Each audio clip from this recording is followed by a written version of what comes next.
of science and technology. We gather today at a time when the burgeoning science, innovation, and technology industry continues to drive economic growth the world over. Cognizant, however, that our region lags behind many others in the world in the adoption and application of new and emerging technologies. It is therefore fitting that we come together to work towards advancing a hemispheric cooperation agenda on science, technology, and innovation to better position Latin America and the Caribbean to take full advantage of the opportunities presented by the ever expanding virtual and digital economies, made more urgent by our dire need to recover from the crisis posed by the COVID-19 pandemic. To begin, I am pleased to invite the Secretary General, His Excellency Luis Almagro, to deliver his opening remarks.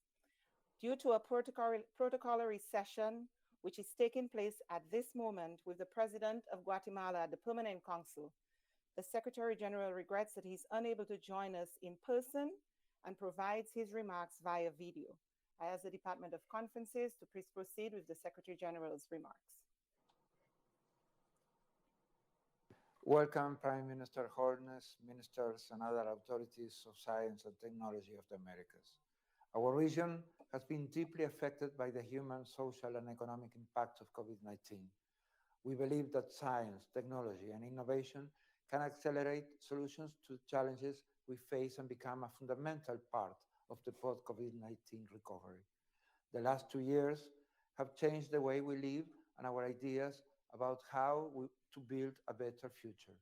While COVID has accelerated the digitalization process in all sectors of the economy, it has also worsened inequalities and widened existing gaps.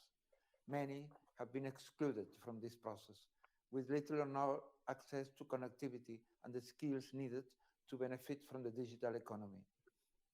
COVID has also worsened the educational gap for the students, particularly those in lower socioeconomic status. We must connect education to the economic and build the necessary learning opportunities and skills in the labor force to take advantage of transformative technologies. The draft declaration of Jamaica, which you will consider during this meeting, is an important first step. Two initiatives to be launched during this meeting are of great relevance to the future of our region. First, we are looking forward to working with member states to make the Youth Academy on Transformative Science and Technology a cornerstone of COVID recovery. We are confident that we will reach our initial target of training, certifying, and expanding job opportunities for 10,000 young people in transformative technology by 2024. Second, the OES Regional Network of Centers of Excellence in Science and Technologies is another concrete result of this meeting. These centers will help map trends and capabilities, address strategic challenges, and find solutions to everyday problems through shared expertise and resources from multiple resources in our member states. Today, the need is higher than ever to leverage transformative technologies such as artificial intelligence, nanomaterials, quantum computing, big data, augmented reality, blockchain, and biotech. These technologies represent potential engines to drive the social and economic development of our region and overcome its historical challenges: poverty, inequality, and low productivity. These new technologies are also a tool to help address climate change and global threats, including future pandemics. We must promote reliance on the information and tools that science provides. Evidence-based decision-making must continue to inform our agendas and actions. Ministers, Prime Minister, we are at a pivotal moment in our development. Let's embrace this opportunity to transform our societies and lift our communities. You have my best wishes for a productive meeting. Thank you very much, Secretary General Almagro, for those remarks and for your continued support to our work in science and technology. I'm deeply honored to now welcome to the floor the Chair of the Inter-American Council for Integral Development, Ambassador Audrey Marks, permanent representative of Jamaica to the OAS, whose stellar leadership of the Council over the past 6 months has prepared us for today's meeting. Ambassador Marks, good morning. You have the floor. Good morning, Mrs. Osborne, our outstanding Executive Secretary, the Most Honorable Andrew Holness, Prime Minister of Jamaica, the Honorable Darrell Vaz, Minister of Science, Energy and Technology of Jamaica, Secretary General of the OAS, His Excellency Luis Almagro, Ministers and high-level authorities of science and technology of OAS member states, distinguished permanent, interim, and alternate representatives, members of staff of the OAS Secretariat, ladies and gentlemen all, good morning.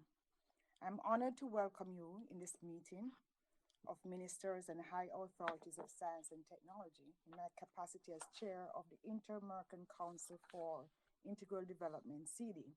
I'm also delighted that the country that I represent here at the OAS, Jamaica, is hosting this important meeting.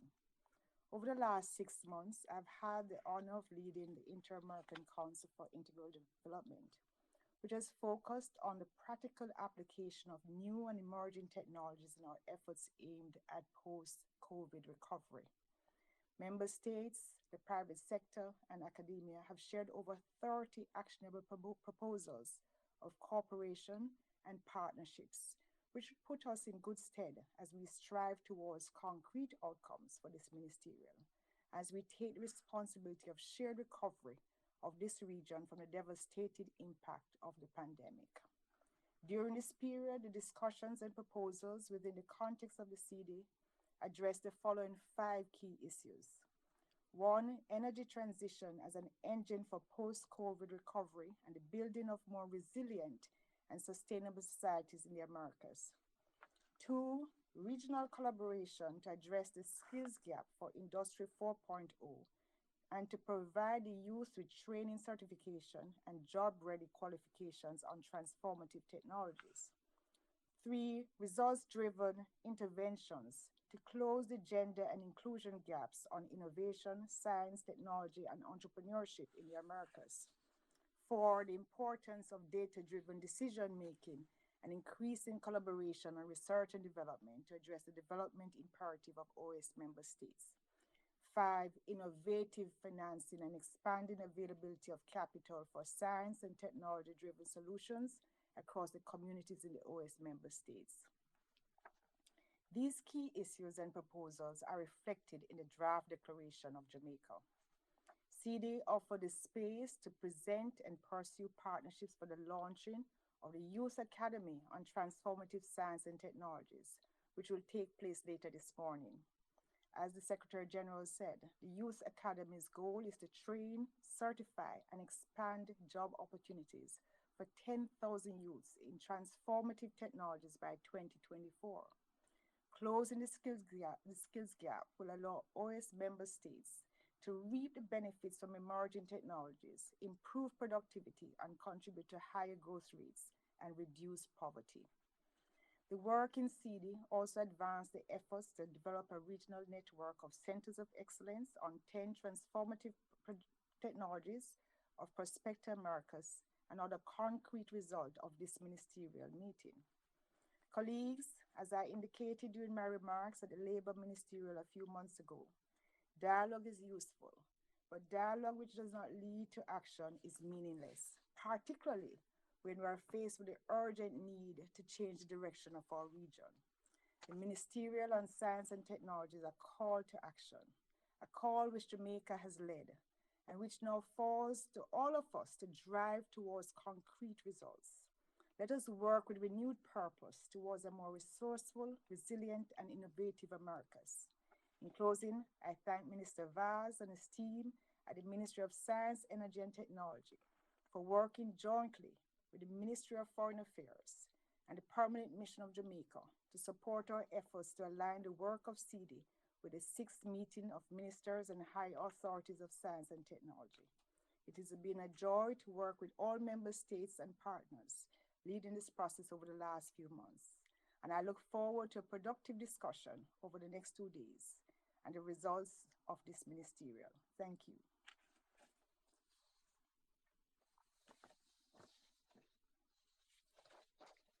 Thank you, Ambassador Marks. It has been a pleasure to work with you over the last 6 months on this important topic of science and technology. With that, I will ask Ambassador Marks to please introduce the Honorable Prime Minister. It's now my great pleasure to introduce my boss, the Most Honorable Andrew Michael Holness, Prime Minister of Jamaica. Prime Minister Holness was born in the parish of St. Catherine in June 1972 and attended St. Catherine High School, where his leadership skills and intellectual prowess was evident at an early age, as he was selected to serve as head boy of the school and president of the chess club and was valedictorian. He received a Bachelor of Science degree in Management Studies and then pursued a Master's of Science degree in Development Studies from the largest academic institution in English-speaking Caribbean, University of the West Indies. He started his career in the nonprofit sector as an executive director of the Volunteer Organization of Upliftment of Children, and then entered the private sector, working with the CEO of a financial services company, the late Honorable Edward Seaga, former Prime Minister of Jamaica and a very strong supporter of the OAS. Prime Minister Holness became Jamaica's youngest Prime Minister, and before that, youngest Member of Parliament at age 25, when he was elected to represent the constituency of West Central St. Catherine. Next year, he will celebrate this 25th year of continuous representation in that constituency. Thank you, Mr. Prime Minister, for your service and commitment to your constituency and country. In 2011, he became the youngest Prime Minister of Jamaica at age 39, having previously served as Minister of Education and leader of opposition business in the Parliament.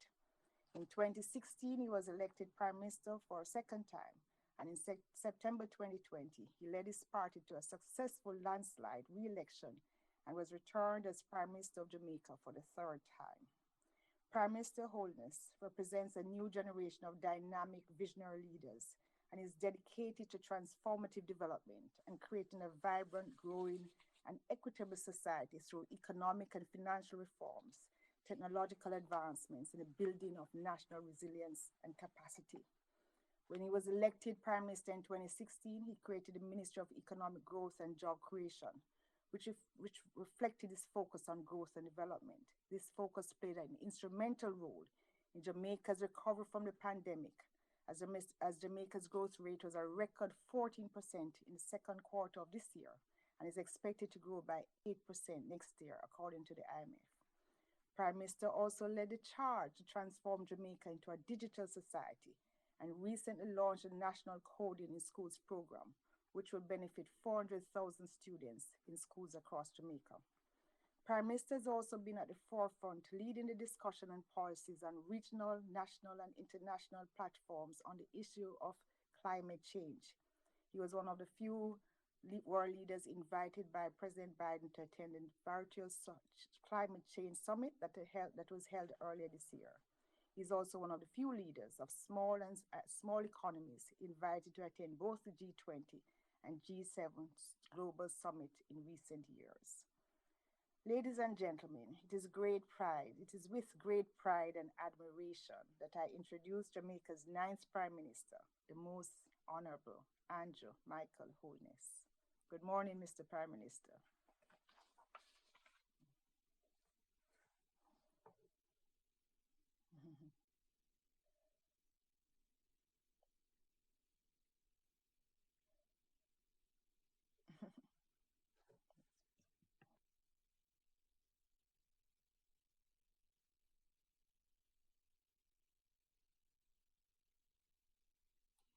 Ambassador Audrey Marks, Chair of the Inter-American Council for Integral Development, Permanent Representative of Jamaica to the Organization of American States, Ministers of Science and Technology and heads of delegation of member states, excellencies, accredited ambassadors and heads of mission, and other delegates and representatives, ladies and gentlemen, good morning. It is with great pleasure that I address this 6th meeting of ministers and high authorities in science and technology. Jamaica is pleased to be chairing this important forum as we welcome this opportunity to further engage on science, technology, and innovation as enablers of transformation and growth in the context of the fourth industrial revolution. The theme selected for this ministerial meeting, harnessing the power of transformative science and technologies to drive our communities forward, is therefore quite fitting as we work towards a stronger recovery from the pandemic, one that is more resilient and inclusive. The pandemic has exposed and exacerbated existing inequalities, widened technology and social gaps, and particularly highlighted the educational gap for students in the lower socioeconomic group. Our challenges that have emerged include those related to widespread misinformation, privacy, data protection, and cybersecurity. Even before the pandemic, technological adoption was transforming tasks, jobs, and skills. The pandemic has only accelerated this trend. Some experts say by up to 5 years. Although technology and automation will continue to displace traditional jobs, there will be huge new opportunities created in digital economy jobs.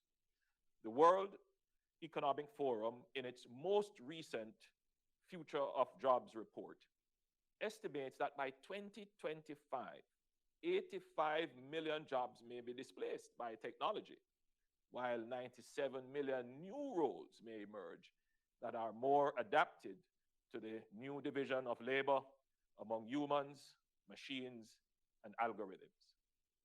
We must accelerate our investment in the markets and jobs of tomorrow to get our fair share of these new digital economy jobs. In order to remain relevant and compete in the 21st century global economy, we have to fundamentally transform ourselves. STEAM disciplines, that is science, technology, engineering, arts, and mathematics, and coding, are at the heart of global technological revolutions. In that regard, here in Jamaica, we will establish 6 new STEM academies and an academy for the creative and performing arts.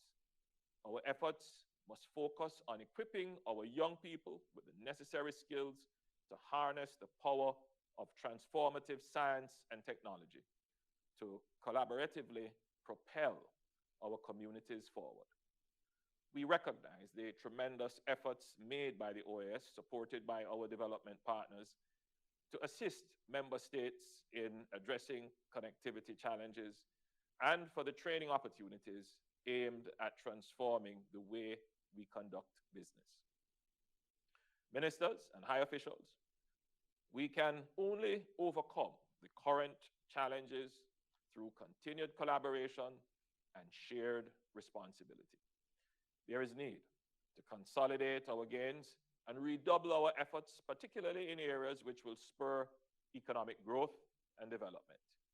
Utilizing new technologies in our service sectors, bridging the digital divide, the transition to e-commerce, renewable energy, biotechnology, biodiversity, and addressing climate change are some of the areas which will underpin post-pandemic growth and development. Our actions must be results-based and people-centered. As you deliberate today on several thematic areas of importance, let us commit to enabling a brighter and more prosperous future for the peoples of the hemisphere, and more importantly, the future generations, ensuring that no one is left behind. I extend best wishes for a successful and fruitful meeting. I thank you. Thank you so much, the Most Honorable Holness, for the honor of your presence this morning and for those inspiring and words and call to action.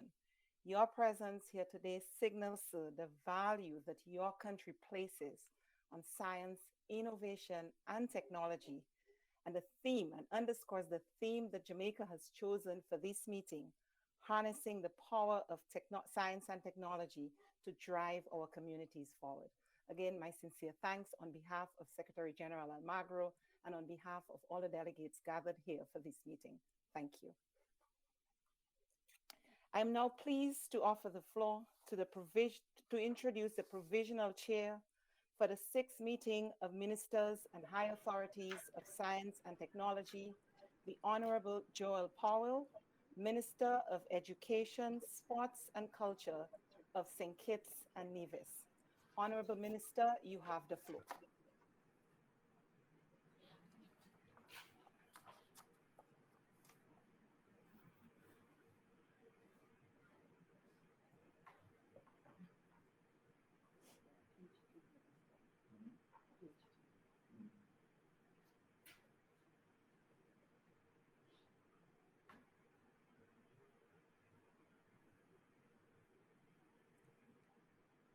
Honorable Minister, can you please request the floor? I think you've requested the floor. Can I have the Department of Conferences give the Minister the floor, please? Thank you.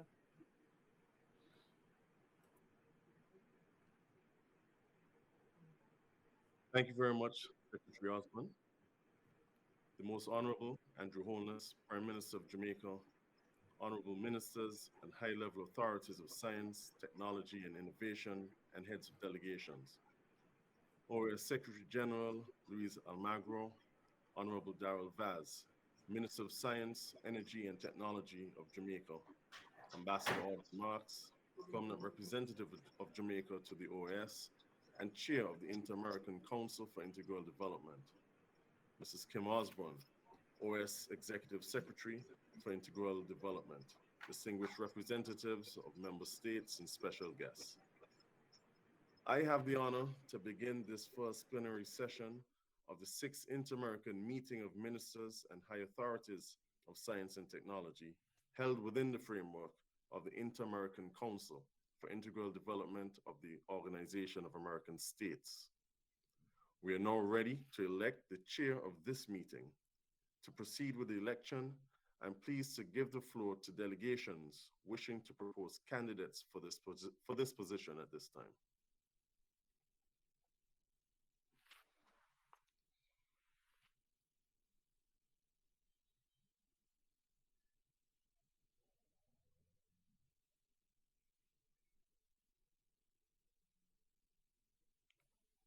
There are no candidates, Minister.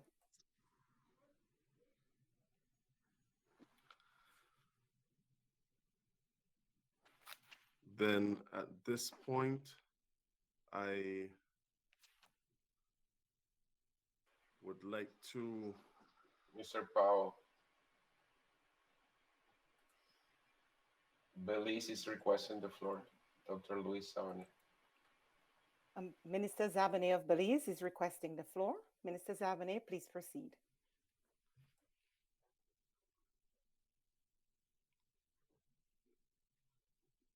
Your mic is off, Minister.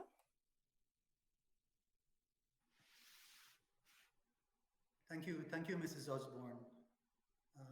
His Excellency Honorable Prime Minister Andrew Holness, Provisional Chair, distinguished delegates, the delegation of Belize wishes to nominate Minister Darrell Vaz of Jamaica to chair the 6th meeting of Ministers and High Authorities of Science and Technology. Thank you. Thank you very much, Mr. Minister, for nominating the Honorable Darrell Vaz, Minister of Science, Energy, and Technology of Jamaica, as the chair of the 6th meeting of Ministers and High Authorities of Science and Technology. I would like to, at this time, suggest that the election be done by acclamation. If there are no objections, then it is so approved.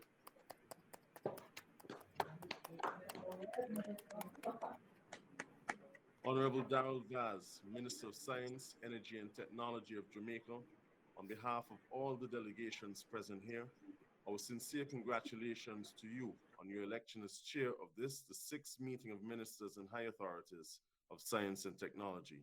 I wish you success in your duties, and I'm pleased to invite you to lead our discussions. Thank you very much all, and thank you very much, Mr. Chair. I now give you the floor. Thank you very much, Minister Powell,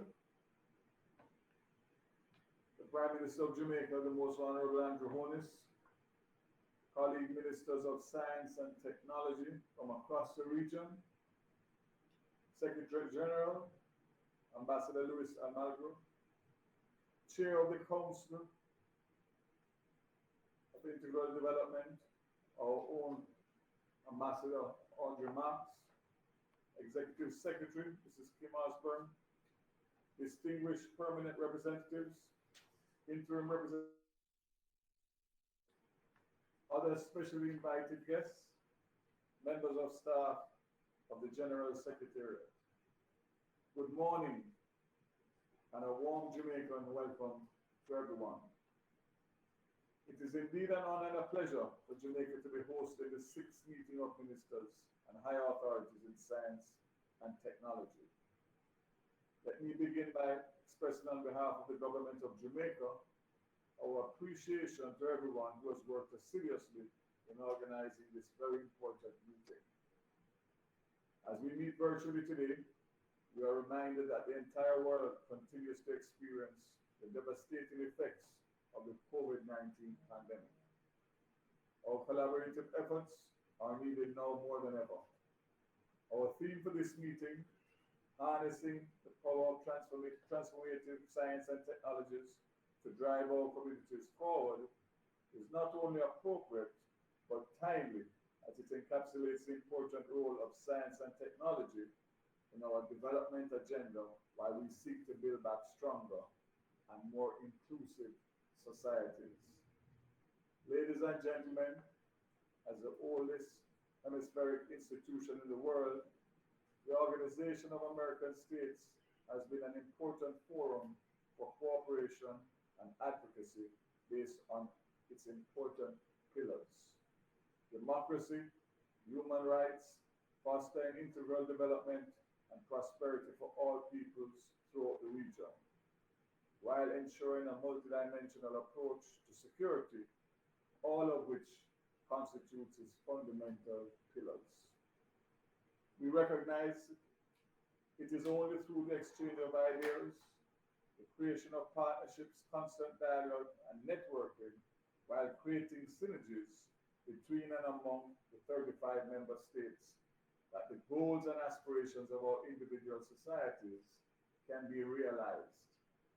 Jamaica became a member of the OAS in 1969, exactly 7 years after our independence, and we continue to benefit from the multifaceted nature of its cooperation activities and strategic partnerships which have helped us along our way. Let me reaffirm our commitment to continue strengthening collaboration in areas of common interest. I look forward to guiding our deliberations. Distinguished colleagues, ladies and gentlemen, the theme, sub-themes, and the commitments made during this ministerial and high authority meeting come at a crucial time in Jamaica's history as we celebrate 60 years of independence on August 6, 2022. Our country is on the verge of a massive transformation within the framework of a new science, technology, and innovation policy for the renewal of our efforts to build more prosperous and equitable communities in our country and across the region. It is in this context that we have already begun to take crucial steps towards achieving the vision enshrined in the theme of the 6th REMSET, harnessing the power of transformative science and technologies to drive our communities forward. We are equally committed to taking decisive action aimed at achieving economic growth and the development agenda. We are convinced that the convergence between our objectives and the work being undertaken by REMSET over the years provides a solid basis for our continued transformation. During today's meeting, several sub-themes will be addressed, and I wish to highlight the following. Science and technology must be used to build resilience, especially within the framework of sustainable development and post-pandemic recovery. Youth engagement must be used to improve skills and readiness for industry 4.0. Science, technology, innovation, and entrepreneurship are crucial to bringing the digital divide as a priority. So it should promote the inclusion of women and girls, rural and indigenous communities, and other populations in vulnerable situations. Effective public-private academia collaboration is necessary to enhance the competitiveness and quality of life.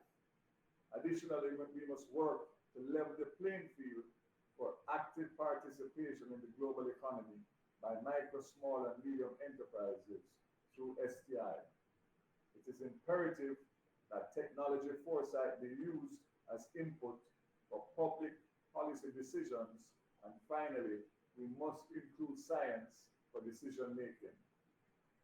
Today, let us recommit our efforts to these objectives and forge new partnerships.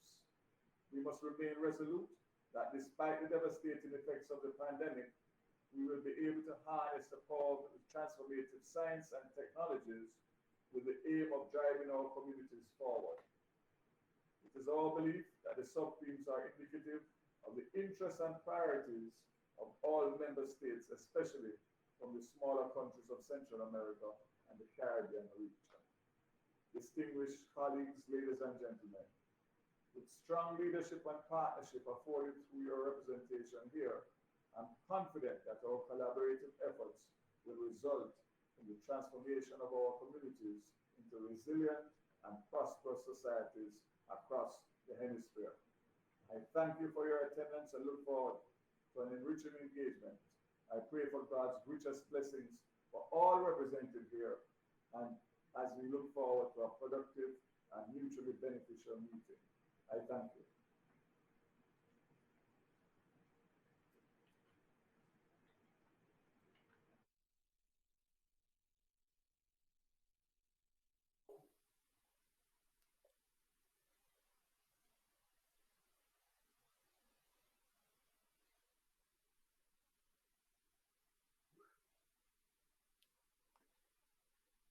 Minister, your mic is off.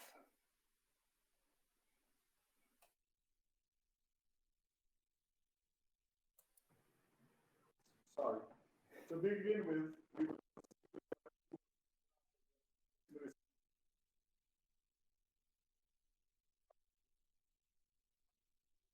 distributed ahead of the meeting.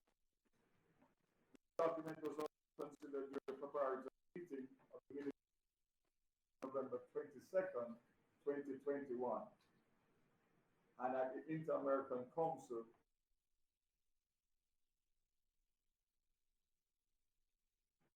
I now submit for your consideration the draft agenda, and I offer the floor to delegations who wish to comment. Just as a matter of protocol, I would ask that if you are not contributing, that you mute your mic, and if you would like to contribute, that you just raise your hand so we can acknowledge you. Thank you. So I now offer the floor to delegations who may wish to comment.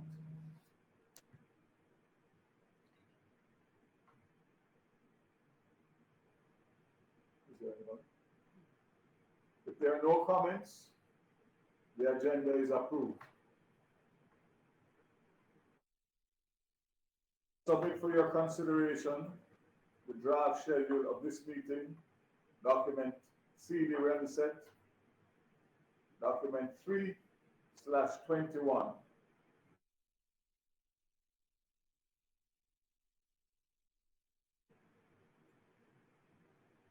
Anybody? If there are no comments, the schedule is approved. We now refer to some procedural matters and ratify the agreements reached during the preparatory meeting of this ministerial on the matters referred to in Article 21 of the Rules of Procedure for Sectoral and Specialized Meetings of Ministers of CD. They are the following: Constitution of the Style Committee. Article 23 of the Rules of Procedure establishes that at each meeting, a study committee shall be constituted.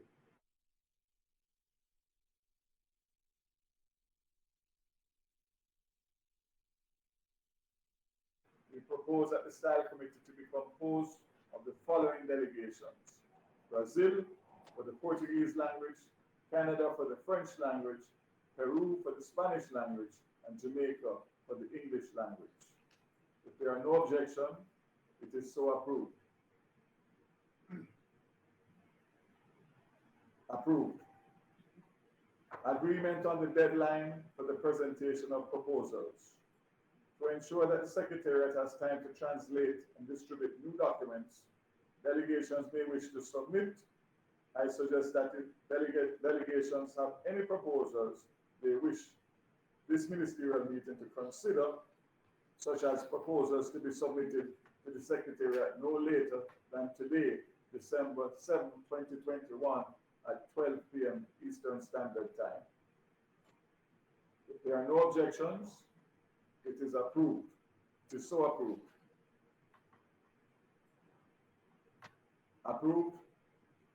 Duration of the meeting, according to the schedule we've already approved, the sixth REM set will conclude tomorrow, December 8th, 2021 at 12:45 p.m. Eastern Standard Time.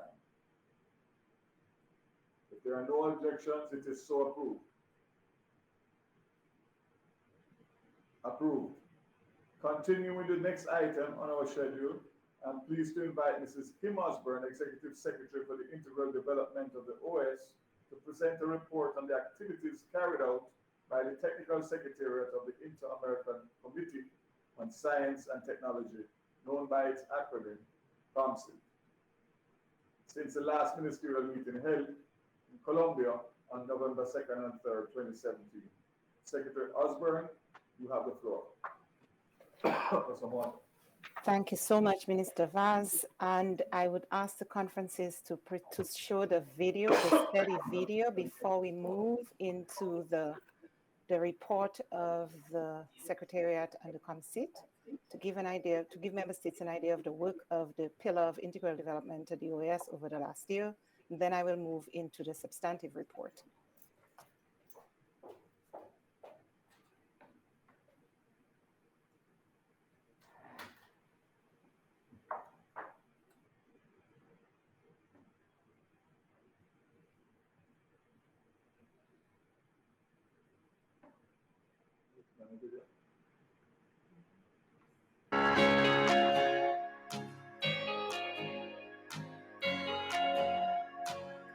This is not the right video, conferences. The SETI video, please.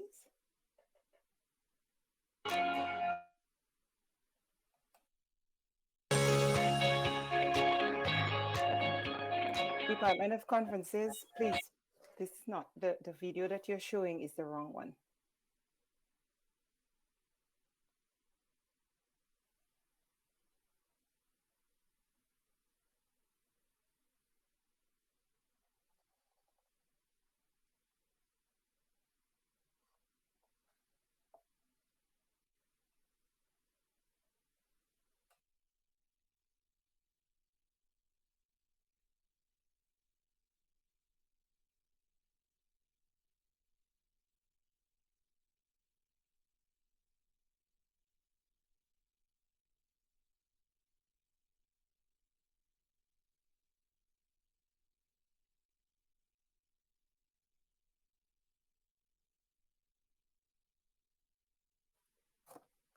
Okay, Department of Conferences, if we're not able to show the SETI video, can we please proceed with the PowerPoint that we have ready for the COMSIT, and we'll show the video at the end of the presentation. Thank you.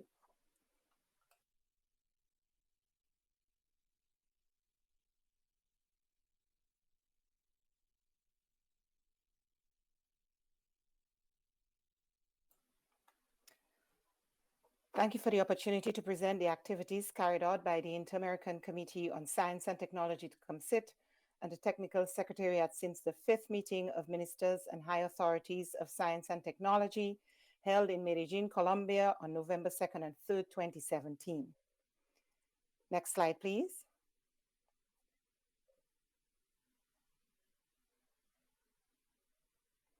The report will cover the following items: CD ministerial cycle and COMSIT meetings of authorities, science and technology response to the COVID-19 pandemic, Prospector Americas and Centers of Excellence on Science and Technology and Foresight, the Hub on the Commercialization and Transfer of Technology, COMSIT working groups, thematic sessions, and collaboration with partners, and the work of CD and on science and technology leading up to the 6th REMSIT. Next slide. As indicated in the guidelines for the ministerial cycle within the framework of the Inter-American Council for Integral Development, CD, a few months after the ministerial held in Colombia, COMSIT authorities gathered at the OAS headquarters in Washington, D.C. on May 21st and 22nd, 2018, for a planning meeting to develop the work plan 2018 to 2020. The work plan of the COMSIT provided a roadmap to implement the mandates established by the Declaration of Medellin. The work plan was presented to CD on November 8, 2018. Some of the key activities outlined in the work plan included guidelines to incorporate transformative technologies in the work of the COMSIT, creation of a virtual group of experts on technology foresight and prepare for the seminar of Prospector Americas, implementing the Hub program in at least 4 countries or subregions of the Americas, undertaking actions to make gender equity and equality in STEM a cross-cutting theme in all COMSIT activities, continuing the exchange of good practices in 4 working groups of the COMSIT, 1 on innovation, 2 education in engineering, 3 national quality infrastructure, and 4 technological development. The COMSIT held its 9th regular meeting on December 11th and 12th, 2019 at the OAS headquarters. The meeting allowed member states to 1, assess the progress made in the implementation of the ministerial agreements, 2, share good practices and regional trends on science and technology, and 3, consider the main theme and sub-themes for the 6th meeting of ministers and high authorities of science and technology. A second planning meeting of COMSIT authorities was convened virtually on July 15, 2020, following the postponement of the 6th REMSIT due to the COVID-19 pandemic. COMSIT authorities agreed to continue the implementation of the work plan through the end of 2021 and shared 16 good practices on how to leverage science and technology to mitigate the effects of the COVID-19 pandemic in the Americas. Next, slide 4.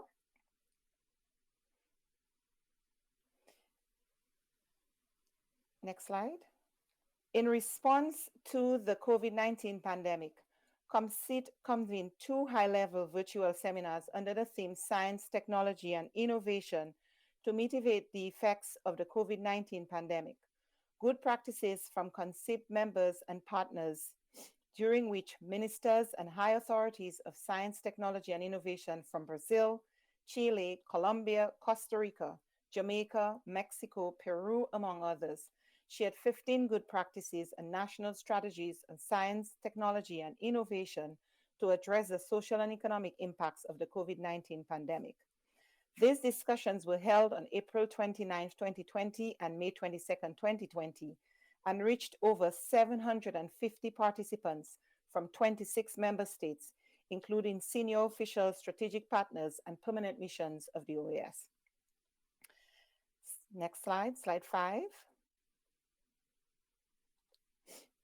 An important initiative of the OAS SETI in the framework of the COMSIT is Prospector Americas, a platform to collaborate on technology foresight in the Americas.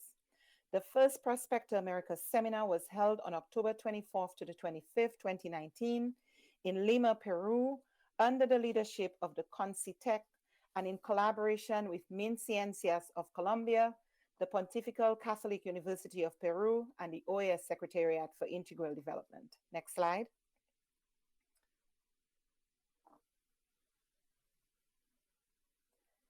The program brought together 1,200 registered in-person participants and over 25,000 people connected via live webcast.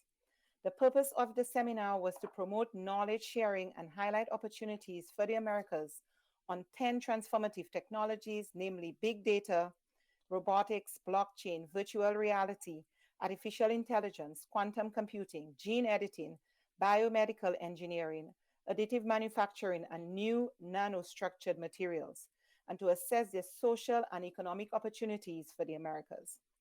The seminar included 10 interactive workshops for the scientific community and entrepreneurs, as well as plenary sessions with experts, governments, the private sector, and academia.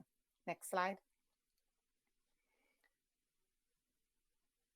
Following the first seminar in Peru, the state of Hidalgo, Mexico, with the support of the Permanent Mission of Mexico to the OAS, offered to host the second edition of the program in Pachuca, Mexico in 2020.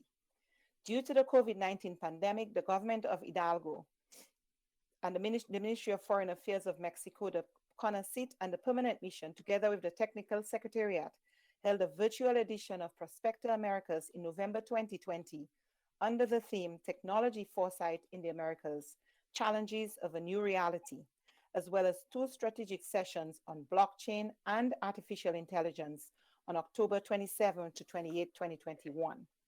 Both events were a success with more than 5,000 online participants from across the Americas and other regions. The next in-person seminar is scheduled for 2022 in Hidalgo, Mexico. Next slide. Work is now underway to develop a network of centers of excellence of Prospector Americas on 10 transformative technologies. The objective of the centers are to 1, lead research and foresight studies on top transformative technologies and assess their possible economic, social, and environmental impacts in the Americas. 2, map and identify current and future trends and technological developments to address the challenges faced by OAS member states. And 3, provide technical assistance, support capacity building, advanced training, and the exchange of experts among some of the most advanced labs and research centers in the Americas. Next slide. Based on the guidance provided by member states, centers should be based on existing capacities and focus on the areas of specialization, capabilities, and interests of OAS member states. The first 2 centers of excellence will be announced later today in this ministerial meeting. A center of excellence on blockchain in the state of Hidalgo, Mexico, and a center on robotics and artificial intelligence hosted at the Universidad Simón Bolívar in Barranquilla, Colombia. Next slide. OAS member states are invited to host a center of excellence. The expectations are that the host institutions would, 1, make available capabilities on technology foresight and transformative technologies, be able to map trends in the Americas and the world of the transformative technology and the area of focus of the center, dedicate research capacities to undertake studies and collaborative projects, provide technical expertise and support initiatives of Prospector Americas, OAS Policy Dialogue, and the COMCIT, connect the actions of the center with its ecosystem, advance innovation and entrepreneurship to promote economic and social development, advance the incorporation of youth, women, and underserved communities in science and technology, and finally, host and support training, online courses, exchanges, site visits of labs and research centers. Next slide. Another flagship program of the OAS SETI within the context of the COMCIT is the Hub on Technology Transfer and Commercialization for the Americas. Each year, the program brings together more than 40 budding entrepreneurs and innovators selected through a competitive process who receive accelerated training over a period of 2 weeks, accompanied by mentors, experts, and leaders from different centers of excellence and innovation from across the Americas and around the world. The intent is to help these entrepreneurs and innovators transform their ideas into tangible commercial products or services. Next slide. Between 2018 and 2021, 4 editions of the Hub were held in Chile, Panama, Colombia, and Dominica. There were over 480 applications to participate in the Hub, each providing a profile of a technology or business plan to accelerate through the program. Next slide. Chile was the first country to host the hub after 4 years of the program being held in La Paz, Mexico, with the support and co-funding of CIBNOR and CONACYT Center in Mexico. The Chile program was organized by the Universidad de Desarrollo of Chile, UC Davis Chile, and OAS SETI. Participants benefit from site visits to several institutions from Chile's vibrant innovation ecosystem, including Startup Chile, Codelco, and the NotCo company. Next slide. In Panama, the hub was held at the Technological University of Panama, the UTP, in collaboration with the National Secretariat of Science and Technology, CENACYT, and OAS SETI. The programs focused on technologies and solutions presented by UTP and other innovators and focused on their strategies for commercialization. The hub included engagement with innovation leaders in Panama and the Panama Canal and the City of Knowledge. Next slide. In Barranquilla, Colombia. Next slide, please. In Barranquilla, Colombia, 48 participants and over 30 mentors from across the Americas supported the largest edition of the hub organized to date. The program was held in 3 different venues: Universidad Simón Bolívar, Universidad de la Costa, and Universidad del Norte. It included 5 site visits to review hands-on examples and 3 parallel events to engage the local ecosystem. The Hub Colombia was organized with MinCiencias of Colombia, Cientec in Barranquilla, as well as more than 50 sponsoring institutions from Colombia and the Americas. Next slide, please. The first edition of the Hub in the Caribbean was held in Dominica in a hybrid format, combining face-to-face activities in Dominica with virtual mentoring sessions. The program was organized by the Office of the Prime Minister of Dominica, the Ministry of Commerce and Entrepreneurship and Innovation, Dominica's Association of Industry and Commerce, and the OAS SETI. The program successfully trained 36 entrepreneurs who were able to improve their capabilities to sustain their business amidst the COVID-19 pandemic. Next slide. The Hub focuses on real technologies, products and services that seek to solve existing problems in the communities of the Americas and through a methodology of learning by doing. I would like to highlight some of the key accomplishments of the Hub to date. An active network of more than 300 alumni from 21 countries, increased participation in a number of women applicants who now account for the majority of applicants to the program, a total of 180 local and regional institutions trained, more than 40 technologies accelerated, 21 patents processed and advanced, network of 45 high-level mentors and experts on technology transfer and entrepreneurship across the region, 120 ongoing collaborations, high level of satisfaction from the participants, with 98% of participants indicating that they would recommend the program to their colleagues. Next slide. An important result of the Hub has been the development and launch of virtual mentoring platforms to complement the Hub program. The goal is to provide additional mentoring to the alumni community of the Hub and other entrepreneurs, academics, and professionals of the Americas. Communit was developed in collaboration with the University of California at Riverside to provide mentorships from experts affiliated with the university. Next slide. ComSit Central features mentors specific to the Hub program from across the Americas, together with platforms to offer discussion forums, reference tools, and mentoring opportunities to accelerate promising technologies, innovative businesses, and solutions. The platform was launched in 2021 in the framework of Peru's National Innovation Week, organized by CONCITEC, with the participation of 45 institutions connected from Peru and other countries in the Americas. Next slide. In 2021, ComSit held 6 thematic sessions between April and June based on the priorities identified by member states for the 6th ministerial meeting. 50 good practices and experiences were shared between more than 500 participants, including members of 4 ComSeat working groups who connected from 24 countries. The topics included innovation and entrepreneurship in the Americas, policies for artificial intelligence in the Americas, inclusive innovation and women in STEM, impact engineering, national quality infrastructure as a pillar for sustainable development, the bioeconomy, and sharing of good practices and priorities. Next slide. The government of Jamaica's hosting of the 6th REM seat coincided with Jamaica's 6-month tenure as chair of the Inter-American Council for Integral Development, and under the leadership of Ambassador Marks, permanent representative of Jamaica to the OAS.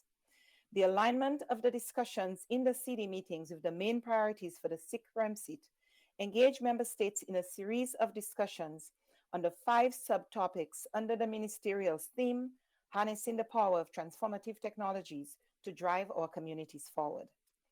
The CD meetings featured presentations from 15 experts and over 25 good practices and proposals from 20 member states on concrete hemispheric priorities, needs, as well as opportunities for cooperation and partnerships.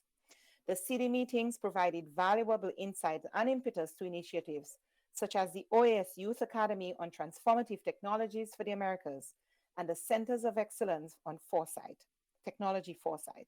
They also provided context for the Declaration of Jamaica, scheduled for consideration tomorrow. Chair, I would be remiss if I did not thank the member states for their commitment and contributions, both financial and in kind. Our special recognition for member states and their permanent mission for supporting the scholarships in science and technology, Mexico, CONACYT, Chile, CONICYT, and now through ANID and the Ministry of Science of Brazil.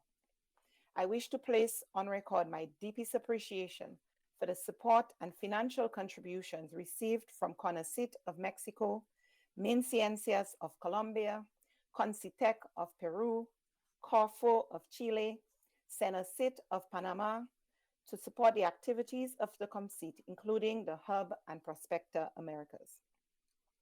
Our appreciation, as well as to all our partners, mentors, and supporters from the working groups, including NGOs, regional engineering institutions, private sector, and universities, who have helped multiply our reach and capabilities to serve member states. Our secretariat, the Secretariat for Integral Development, which I have the honor to lead, remains committed and available for any questions, requests that member states may have, and we look forward to our ongoing cooperation and collaboration. Thank you, Chair, and I think I've taken up enough time, Chair, in presenting this report, and so I will postpone the video for a future time so that we can proceed with this meeting. My thanks to you, Chair. Thank you very much, Secretary Osborne, for your vision and leadership and for the support your Secretariat has provided to member states during the past 4 years. Distinguished colleagues, we now begin the second plenary session. As a reminder, we will break for lunch at 12:45 p.m. to allow interpreters a well-deserved break, and we will reconvene at 2:15. Also, I kindly ask our speakers to be concise when making their 5-minute presentations. I'm now pleased to offer the floor to Ms. Lynn Jenick, Director of the High Throughput and Secure Network Challenge Program at the National Research Council of Canada, to present on our first theme this morning, Science, Technology, Innovation, and Entrepreneurship to reduce the digital divide and promote the inclusion of women and girls, rural and indigenous communities, and other populations in vulnerable situations. Good morning, Ms. Jenick. Welcome. You have the floor.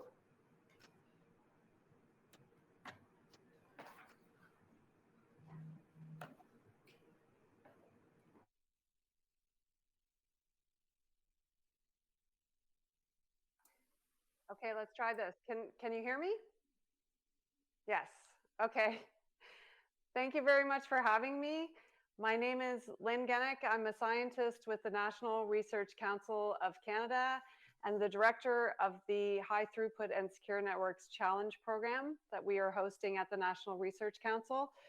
I'm here to talk to you about the program a little bit and also what we're doing to look at diversity within the program.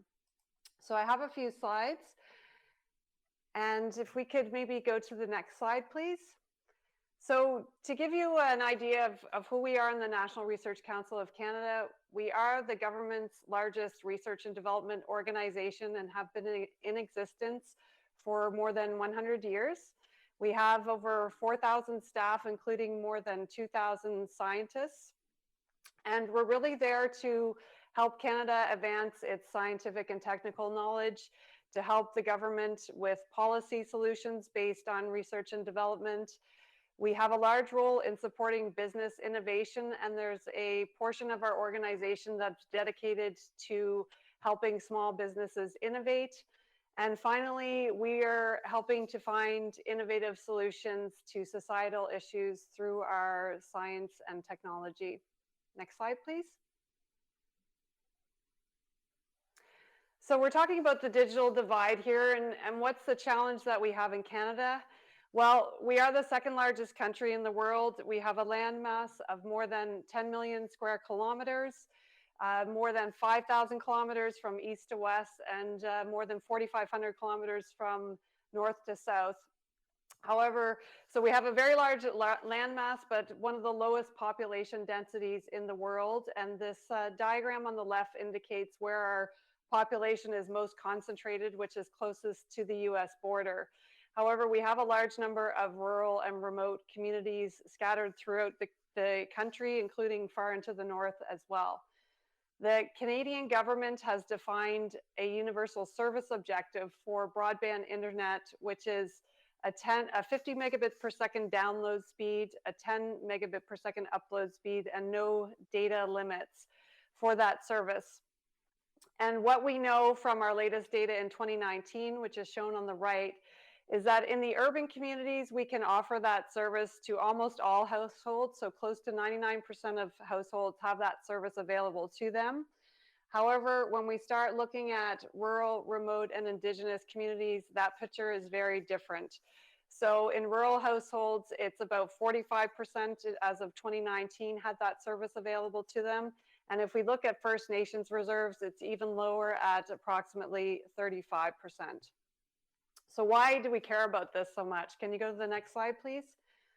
I'm probably preaching a bit to the choir here in terms of you knowing what these issues are, but broadband connectivity is really important for communities to be able to access services and benefits. And we've only seen this highlighted by the COVID situation, where many of us were working from home, doing schooling from home, receiving healthcare from home.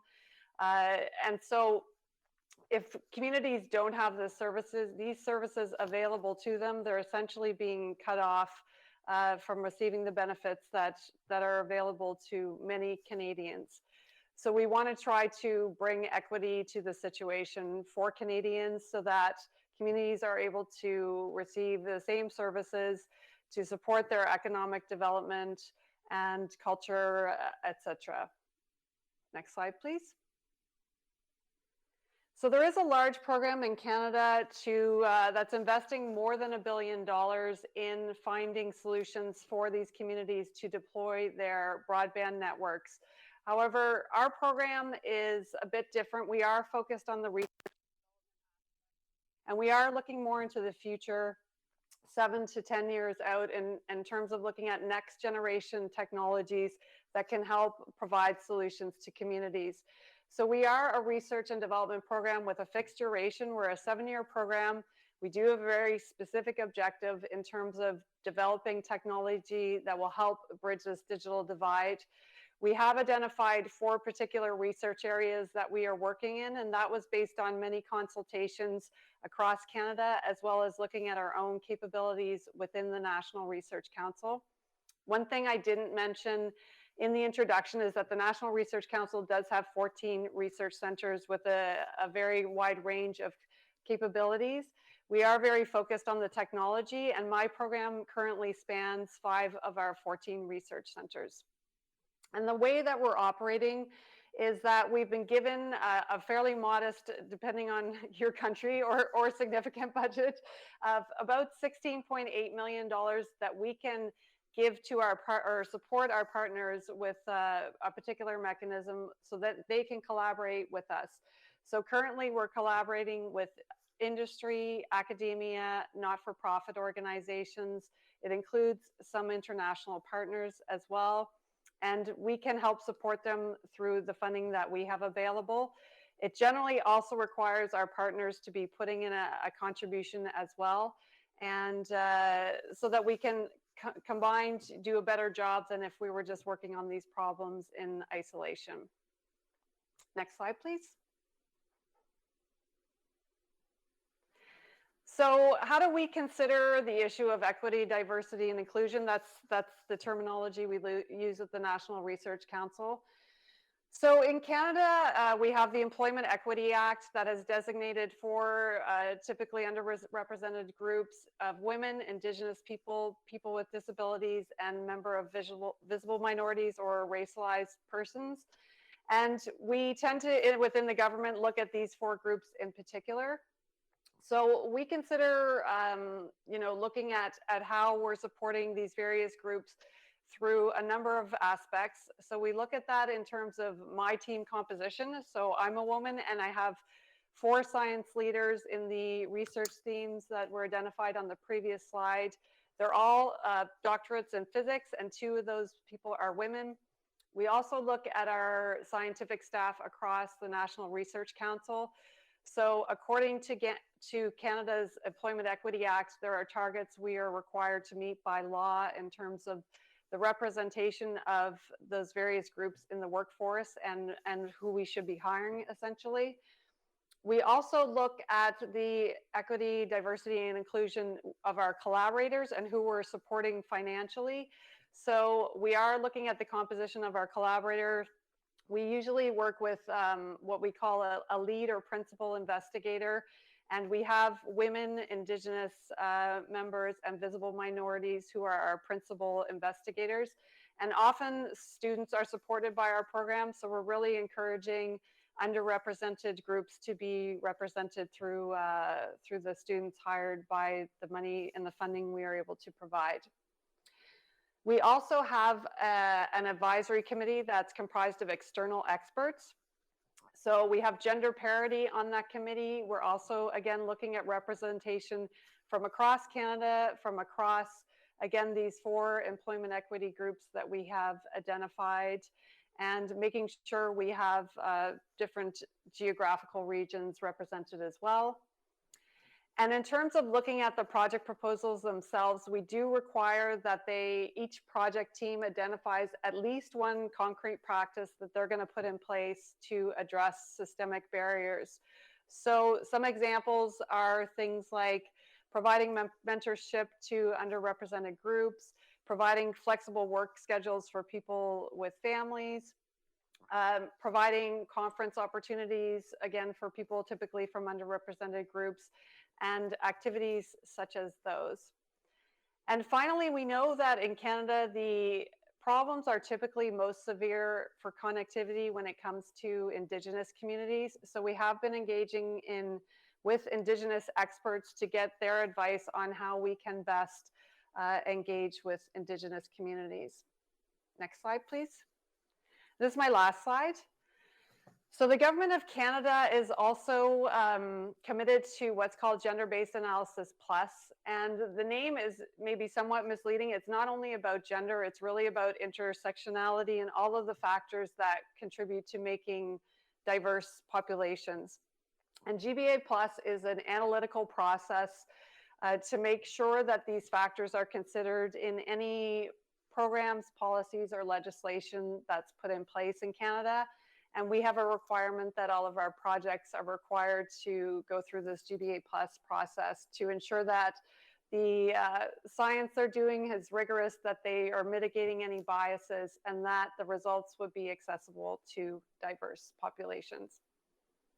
So that's my last slide. I have one final slide that has my contact information. There's also a web link for our program, and we also, through our program, have a consortium in optical satellite communications, where with the NRC, we have 20 partners coming from industry, academia, and not-for-profit organizations across Canada to help us achieve our common objectives. Thank you very much.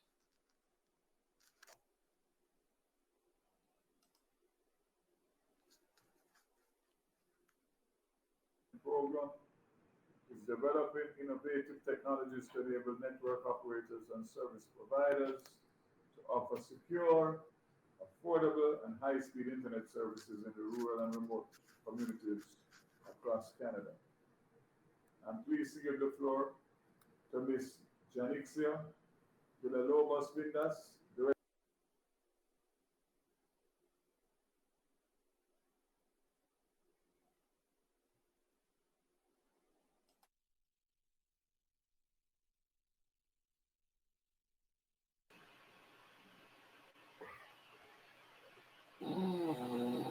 We lost him for a second.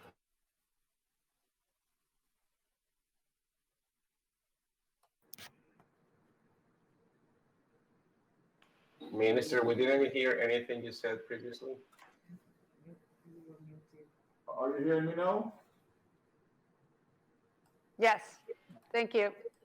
Yes, thank you very much, Ms. Janik, for sharing how the NRC's High Throughput and Science Secure Network Challenge Program is developing innovative technologies to enable network operators and service providers to offer secure, affordable, and high-speed internet services in rural and remote communities across Canada. I'm pleased to give the floor to Ms. Janixia Villalobos-Vindas, Director of Social Appropriation of Knowledge at the Ministry of Science, Technology, and Telecommunications of Costa Rica. Ms. Villalobos, good morning. You have the floor.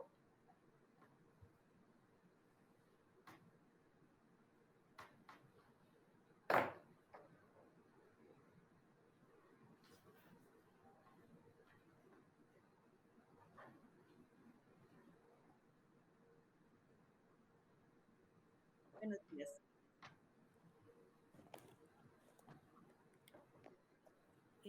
Arlene me va a ayudar con la presentación. Voy a ver si no la logro compartir aquí, si no. Adelante, ábrala primero y después se va. Ahí está, listo.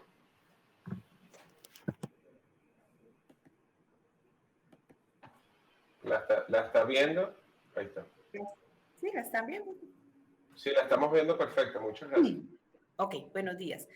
En Costa Rica, bueno, estamos trabajando luego de reconocer algunas brechas que tenemos en algunos campos de género, territoriales, de diversas poblaciones en estado de vulnerabilidad, en zonas rurales, que teníamos que trabajar en varias políticas, en varios planes para reducir esta brecha y que nadie se quede atrás. Vemos en Costa Rica, hicimos varios análisis antes de iniciar con las políticas, cómo requeríamos una mayor matrícula en general de mujeres en varios espacios, principalmente en la matrícula de carreras STEM. También hemos trabajado en varias políticas para lo que es un trabajo igualitario y mayores posibilidades de contratación de mujeres en estos campos. Y no solamente quedarnos ahí, sino en la trayectoria de vida de las mujeres, cómo debemos de generar una serie de espacios y de posibilidades, principalmente en lo que se refiere al tema de cuidado, para que tengan una mayor trayectoria, mayor tiempo para graduarse, mayor cantidad y que entonces podamos tener mayor mujeres en temas de investigación. En varias oportunidades nosotros en este espacio hemos presentado lo que es la PICTI, ¿verdad? Que es la política de igualdad de mujeres para el disfrute de los beneficios de la ciencia y la tecnología, el empleo, el trabajo, el empleo, la apropiación de las mujeres en estos campos. En esta política nosotros tenemos 4 ejes que son los que trabajamos como ejes de acción, ¿verdad? En el primer eje, que es la atracción de las mujeres a la ciencia y la tecnología, donde trabajamos desde edades tempranas lo que son el tema de los estereotipos, la cultura en la familia, y esto lo hacemos principalmente por medio del Ministerio de Educación Pública. Tenemos varias acciones, varios trabajos y informes anuales que nos reflejan la cantidad el cambio en esos indicadores que nos van a permitir a futuro tener más mujeres con esa atracción hacia estas carreras STEM que nos están dando en este momento mayor posibilidades de empleabilidad. También otro eje es el empleo de las mujeres en estos campos, ¿verdad? Principalmente eliminando las brechas laborales de género, incentivando a las empresas para tener lo que llamamos nosotros el sello de igualdad, donde con este sello y las redes de acción dentro de estas empresas podemos no solo abrir esos espacios de empleo, sino que puedan ascender dentro de estas empresas a puestos de posiciones gerenciales. También tenemos otro eje que es el de formación y permanencia de las mujeres en carreras afines, no solamente mayor mujeres en STEM, sino que también que tengan ese espacio para la investigación y que puedan entonces liderar procesos de investigación dentro de diferentes áreas y territorio nacional. Esta política tiene no solamente lo que es el comité central, aquí en lo que es diferentes instituciones que nos colaboran, alrededor de 14 instituciones, sino que tienen comités a nivel de todo el área regional del país para garantizar que estas acciones lleguen a todo el país, principalmente a las áreas rurales y costeras de nuestro país. Y el eje que tal vez hoy vamos a hablar un poquito más, que es el eje de apropiación social de la ciencia con perspectiva de género, es cómo incluir a las mujeres en todo ese disfrute de los beneficios de la ciencia y la tecnología. En esto, en cada una de las actividades que hemos podido identificar durante estos años, son 2 años que llevamos completos del tema del plan de acción de la política, hemos articulado y enlazado esta política con otras acciones que se están realizando a lo interno del Ministerio de Ciencia y Tecnología de Costa Rica. En el tema de atracción, como les decía, en el eje de atracción, trabajamos mucho con el Ministerio de Educación Pública para lo que es incentivar el tema de las carreras STEM. También aquí hemos incluido en la nueva política de sociedad y economía basada en el conocimiento, todo un eje de talento humano que identifica cuáles son todas esas actividades que tenemos que llevar desde edades tempranas para que porque los niños y las niñas, ¿verdad? Puedan tener esas habilidades y competencias requeridas en el siglo XXI.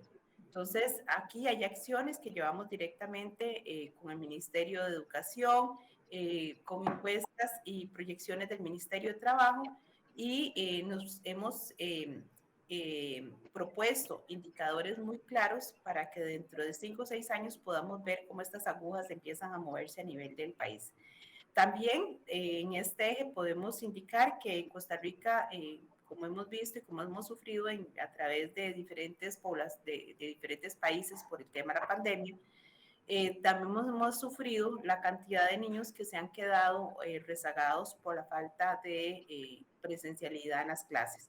En esto nosotros tenemos dentro del Viceministerio de Ciencia de Telecomunicaciones el Plan Nacional de Telecomunicaciones, que en una parte está financiado con los fondos de Fonatel.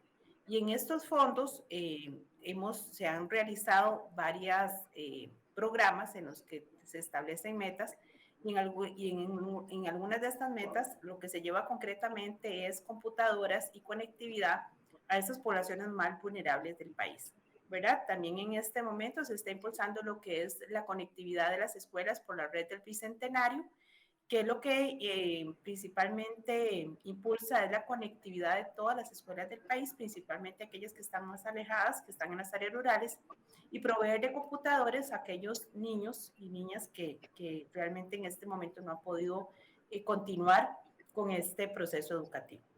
Adicionalmente, enlazar o articular esta política con las nuevas tecnologías disruptivas que estamos, como han hablado ante los que me han antecedido, inteligencia artificial, blockchain, big data, y que esto queremos llegar por medio de los colegios técnicos a más poblaciones del país. Otro eje, por el poco tiempo que tenemos en esta charla, ¿verdad? Vamos a hablar sobre el tema de apropiación, que es otro eje de esta política, ¿verdad? Y en el eje apropiación tenemos lo que son principalmente los CESIs, que son centros comunitarios inteligentes que están conectados a través de todo el país. Y con esos llevamos realmente tres temas, ¿verdad? Que son el tema de la conectividad a poblaciones más alejadas, poblaciones que no tienen el servicio, ¿verdad? Llevamos equipo, ahí son los laboratorios completamente equipados para poder dar capacitaciones y articulamos con diferentes empresas y alianzas pública o privada para llevar alfabetización digital a esas comunidades. Entonces, nosotros aquí hablamos que para cerrar la brecha digital necesitamos de estas tres temas, tener asegurada la conectividad, el equipo y esta alfabetización digital que debe llegar a la población. En esto hemos trabajado con comunidades indígenas. Los CESIs, el 65% de la población que hace uso de los CESIs son mujeres y mucho también jóvenes muchachos que no trabajan, no estudian ni trabajan, ¿verdad? Y que entonces encuentran en esos centros comunitarios inteligentes una oportunidad para la alfabetización digital y tener mayor capacidad para el tema de la empleabilidad. Por último, quería comentarles que estos CESIs se están transformando ahora por medio de una colaboración que estamos llevando con varios, articulando con la OEA, por cierto, para convertir estos CESIs en laboratorios de innovación comunitaria, donde queremos llevar esa tecnología disruptiva, donde queremos hacer de esos centros lugares donde las personas puedan prototipar con impresoras y cortadoras 3D y de acuerdo al lugar donde están estos laboratorios, pues tengan en estos lugares un acercamiento y un propósito de acuerdo a lo que están generando productivamente y la empresa privada alrededor de cada una de estas poblaciones. Tenemos para el otro año la primera evaluación de este plan de acción que ya que se ha desarrollado en estos años realmente podemos decirles que en este quinto eje, que es el de fortalecimiento, estamos trabajando muy fuerte para tener esos indicadores que nos demuestren al final de este primer plan de acción qué cantidad de acciones han sido positivas y hemos podido cambiar el tema del cierre de brecha digital en diferentes poblaciones vulnerables, principalmente de la población costarricense. Por último, decirles que tenemos también una política, una estrategia de transformación digital con la que también estamos generando algunos temas, principalmente en el tema de ciberseguridad, ¿verdad? Para llegar a más población en el uso no solo productivo y significativo, sino seguro de las tecnologías, principalmente en el caso de los niños y de las mujeres que están haciendo uso de estas tecnologías. Entonces, sería mi presentación del día de hoy y en la otra etapa, si tenemos consultas, ahí estoy para el día de hoy.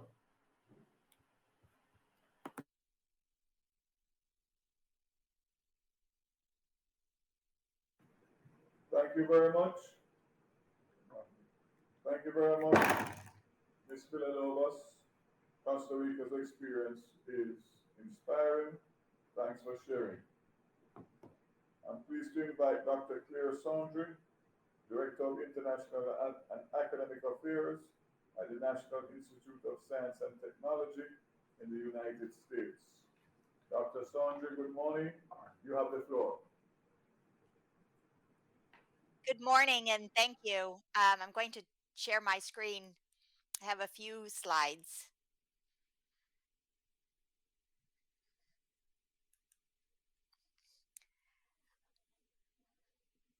somebody else is already sharing their screen. You can go. I was trying to put your presentation, Oh, but you if you can go want, ahead and. oh, if you want to put it up. Okay, thank you.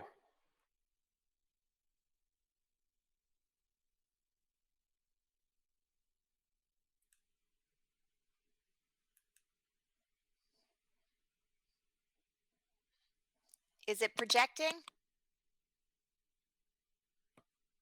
Oh, thank you. Honorable ministers and high authorities for science and technology, distinguished delegates, our hosts at the Organization of American States, and invited guests, thank you for this opportunity to share information on the Sistema Interamericano de Metrología, more commonly known as SIM, and some of the amazing women of metrology in the Americas. Next slide, please.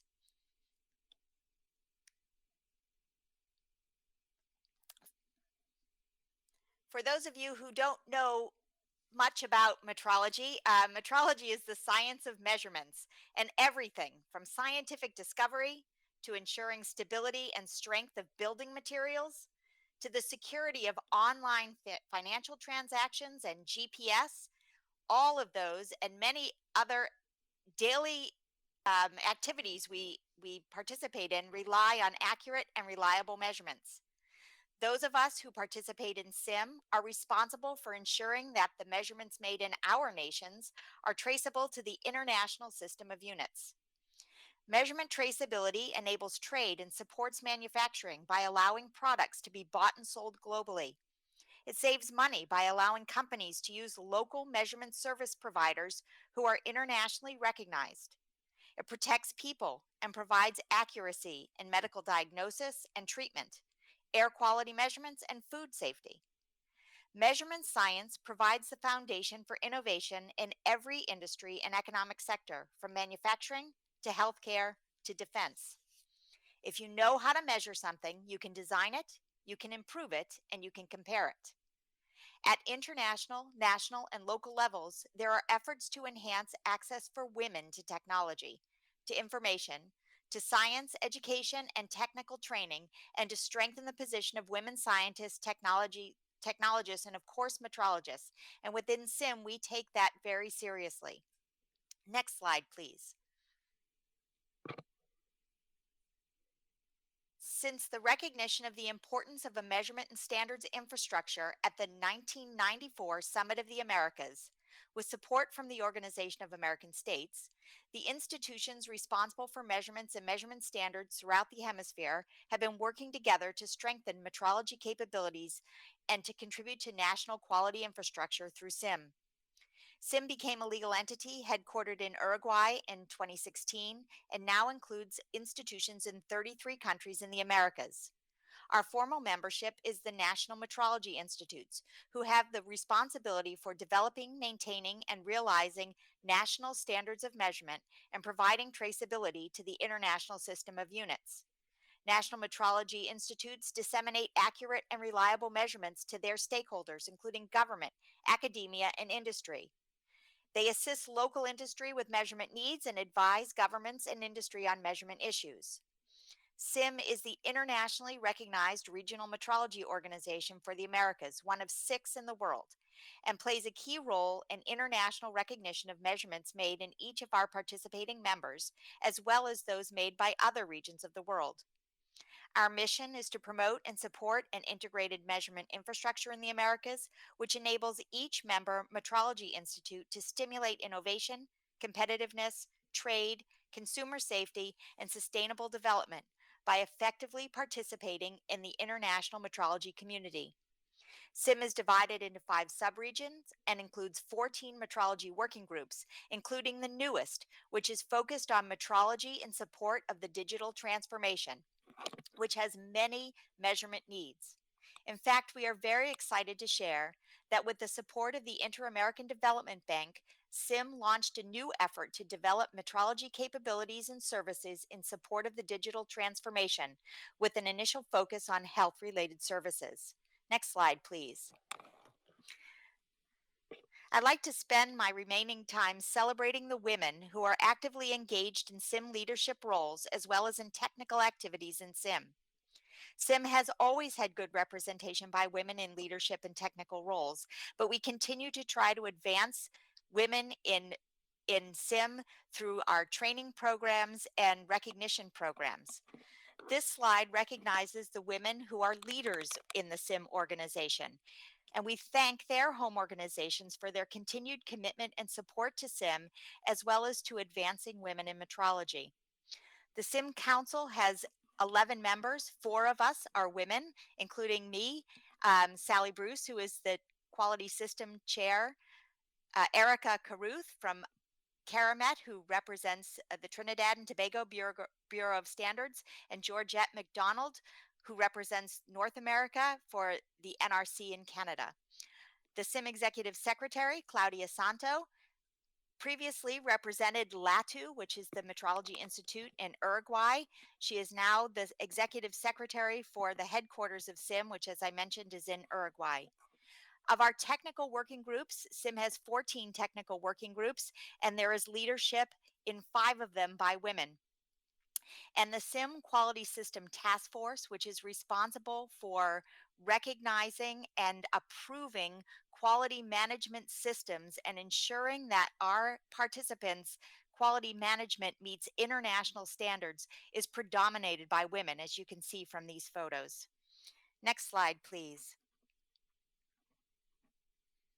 SIM is committed to providing opportunities for advancing women in metrology, including opportunities and rewards for early career metrologists, as well as training opportunities. I'm not going to read the names of all of the women on this slide, but I'd like to point out that we have women who serve as directors of National Metrology Institutes in Antigua and Barbuda, as well as in Costa Rica. And we have a lot of young women who are actively engaged in metrology activities, including leading their laboratories in time and frequency, ionizing radiation, photometry and radiometry, to name a few. We are very proud of the women in SIM, and we continue to encourage more engagement by women in measurement sciences. Next slide, please. The world's economy and the world's occupants depend on metrology and quality infrastructure, and it is always a pleasure to share information on the essential work of SIM and to celebrate the amazing women metrologists in the Americas. I thank the Organization of American States for the invitation to present today and for their long-term support of SIM, and I send my special thanks to Cesar Parga and Ariane Quintel for your ongoing contributions to and participation in SIM activities. Thank you. Dr. Sondry, thank you very much for sharing your perspective on the important area of metrology and the work of the Inter-American Metrology System. I now offer the floor to Ms. Cynthia Delgado, Executive Secretary of Paraguay's National Council on Science, Technology, and Innovation. Ms. Delgado, thank you for joining us today. You have the floor.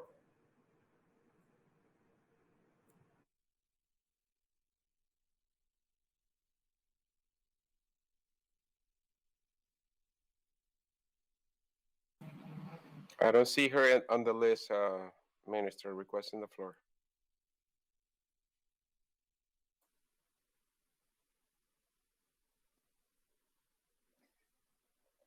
Minister, oh, so 1 second. Yes, she's here now.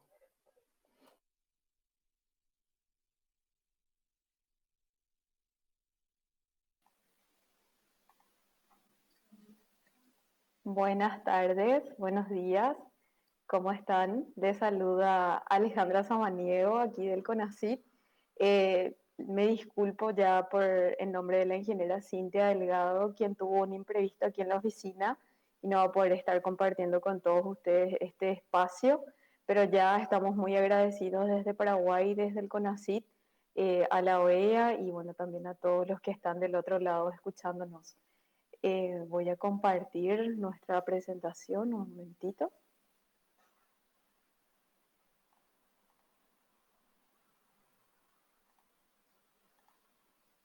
La estamos compartiendo desde aquí. Ah, perfecto. Perfecto. Solo que yo no lo estoy viendo, entonces no sé, a ver ahí. Ahí, perfecto.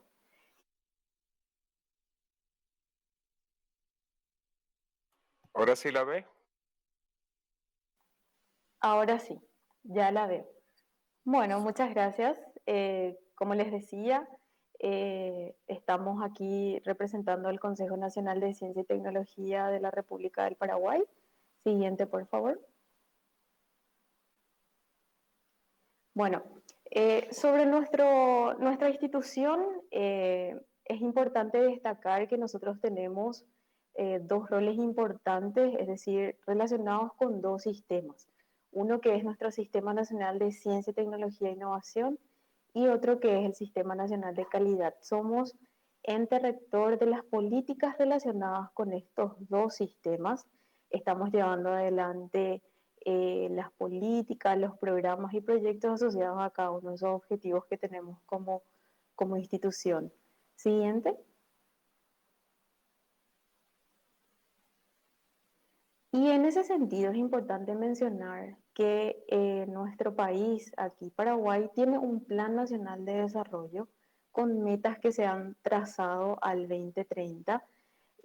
Aquí, si bien tenemos varios objetivos relacionados con la producción, con la seguridad, con la salud, con la educación, también aquí tenemos un objetivo que es garantizar los derechos y la participación activa y protagónica de las mujeres, promoviendo un enfoque integrado de género en las políticas públicas con la finalidad de lograr la igualdad de oportunidades y de trato entre mujeres y hombres. Entonces, a nivel país y como una visión estratégica, también está incorporado esta cuestión de la paridad de género y de también dar mayor protagonismo a las mujeres.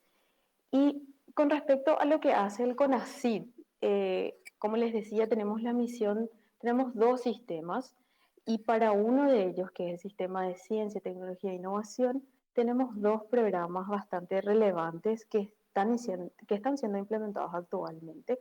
Por un lado tenemos el programa Prociencia, que lo que busca es fortalecer las capacidades nacionales para investigación y desarrollo.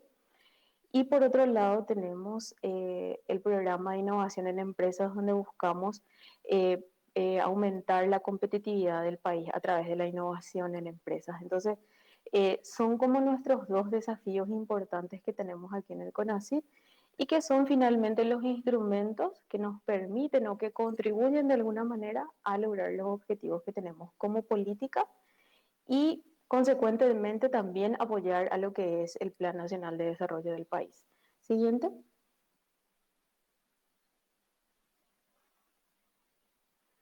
Y sobre ese sentido, aquí es importante mencionar algunos indicadores, les voy a comentar algunos indicadores relacionados con las brechas de género en Paraguay.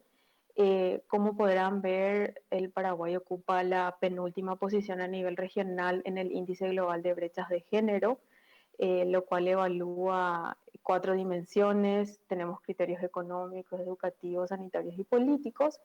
Sin embargo, una de las mejoras significativas que se dio en Paraguay ha sido en la dimensión de educación. Siguiente.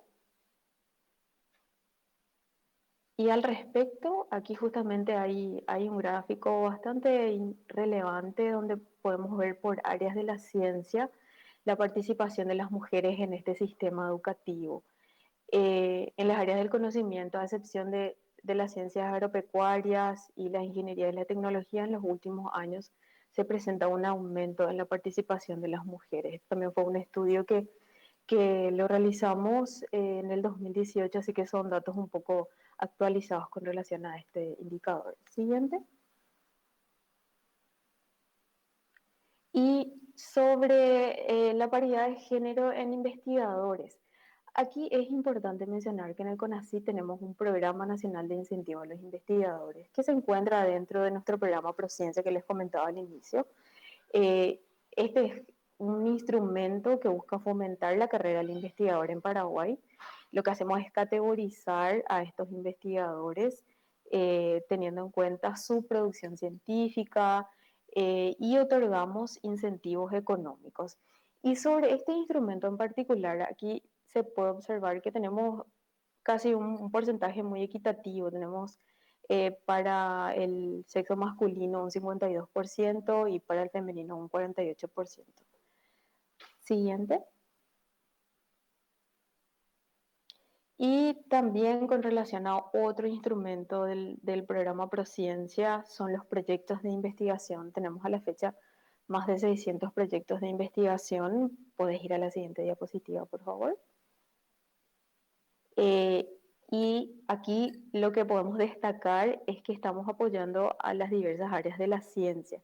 Tenemos participación de ciencias agrícolas, ingenierías y tecnologías, ciencias médicas y de la salud, ciencias naturales, y donde quisiera destacar ahora es el área de ciencias sociales y humanidades, que tiene realmente uno de los porcentajes más elevados, y podemos ver otra vez a qué área puntualmente están enfocados esos proyectos de investigación. Ahí tenemos proyectos relacionados con los sistemas políticos y sociales, también aquellas aplicadas a educación y también a la producción y tecnología industrial. Siguiente. Y otras actividades que sí ya no forman parte de los instrumentos de programa, pero que sí son actividades de visibilidad y de empoderamiento que estamos realizando en el CONACYT. Allí tenemos algunas imágenes de lo que nosotros denominamos rostro de la ciencia, las actividades de difusión por el Día Internacional de la Mujer y la Niña en la Ciencia. Son algunas actividades que, bueno, lo que buscamos es posicionar también y hacer conocer a la sociedad el rol que hoy tienen las mujeres en el tema de investigación. Entonces ahí comentamos un poco más acerca del currículum de las personas, su formación académica, su área de investigación, dónde trabajan. Entonces es una información que, bueno, está disponible también para la sociedad, y bueno, buscamos esa visibilidad de las mujeres. Siguiente. Y bueno, como para concluir, ya algunos desafíos que tenemos en las políticas de ciencia y tecnología. Realmente nuestra intención es seguir avanzando en la generación de programas orientados tanto a la educación, en ciencia, tecnología, ingenierías y matemáticas.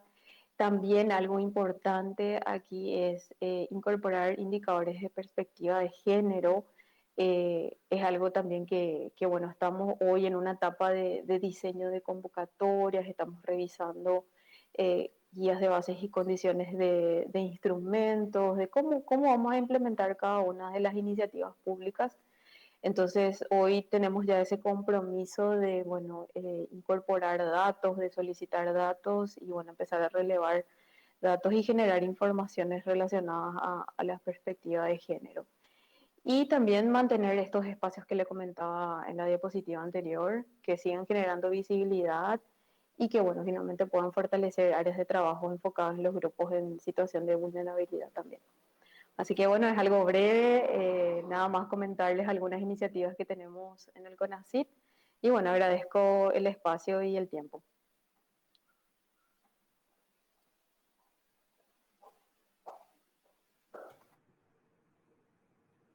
From Paraguay for the insightful presentation and sharing your programs that you are implementing. I'm pleased to offer the floor to Mrs. Marlene Lord-Lewis, President of the National Institute of Higher Education, Research, Science and Technology of Trinidad and Tobago. You have the floor.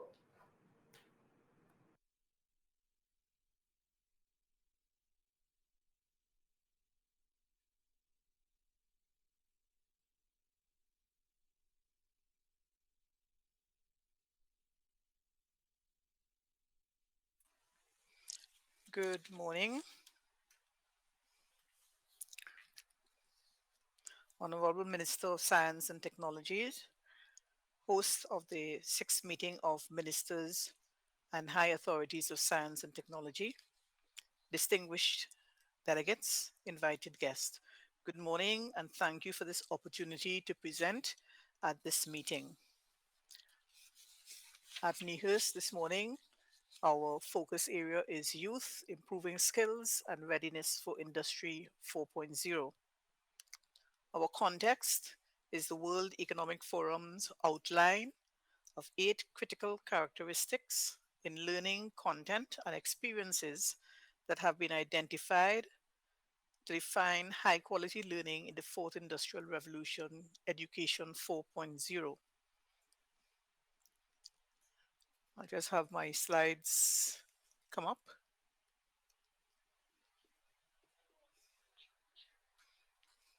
So while we organize our slides, I'll just go through the context of the Industry 4.0, global citizenship skills, which include content that focuses on building awareness about the wider world, sustainability, and playing an active role in the global community.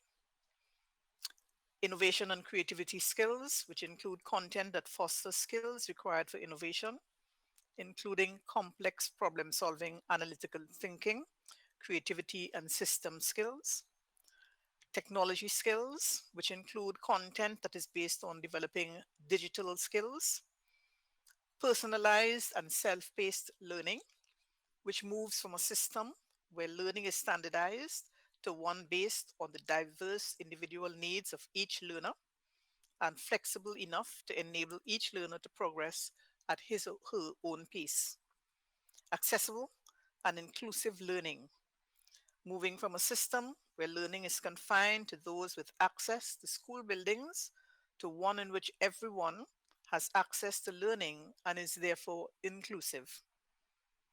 Problem-based and collaborative learning, moving from process-based to project and problem-based content delivery. I would ask that we stop for a moment, while we clarify our presentation or get our presentation on.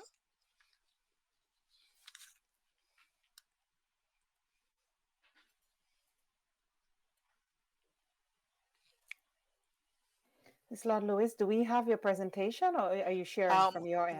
I will send the presentation to Ms. Quintal at this point. Yes, because we don't have it. Okay. Insert.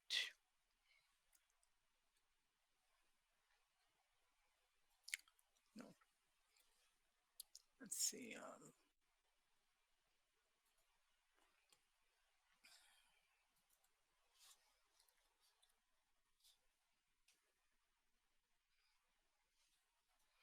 Did you open the PowerPoint and then go to share screen and select the option in the middle that says window and select it from there and click share? Okay. Yeah, sure.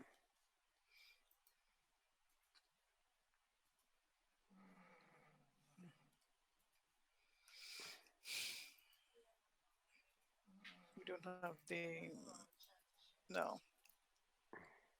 I'm afraid we have a challenge in sharing the screen.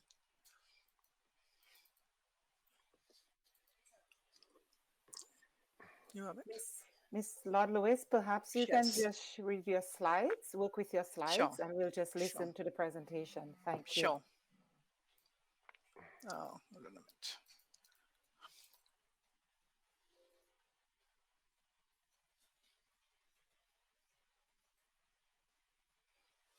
Yes.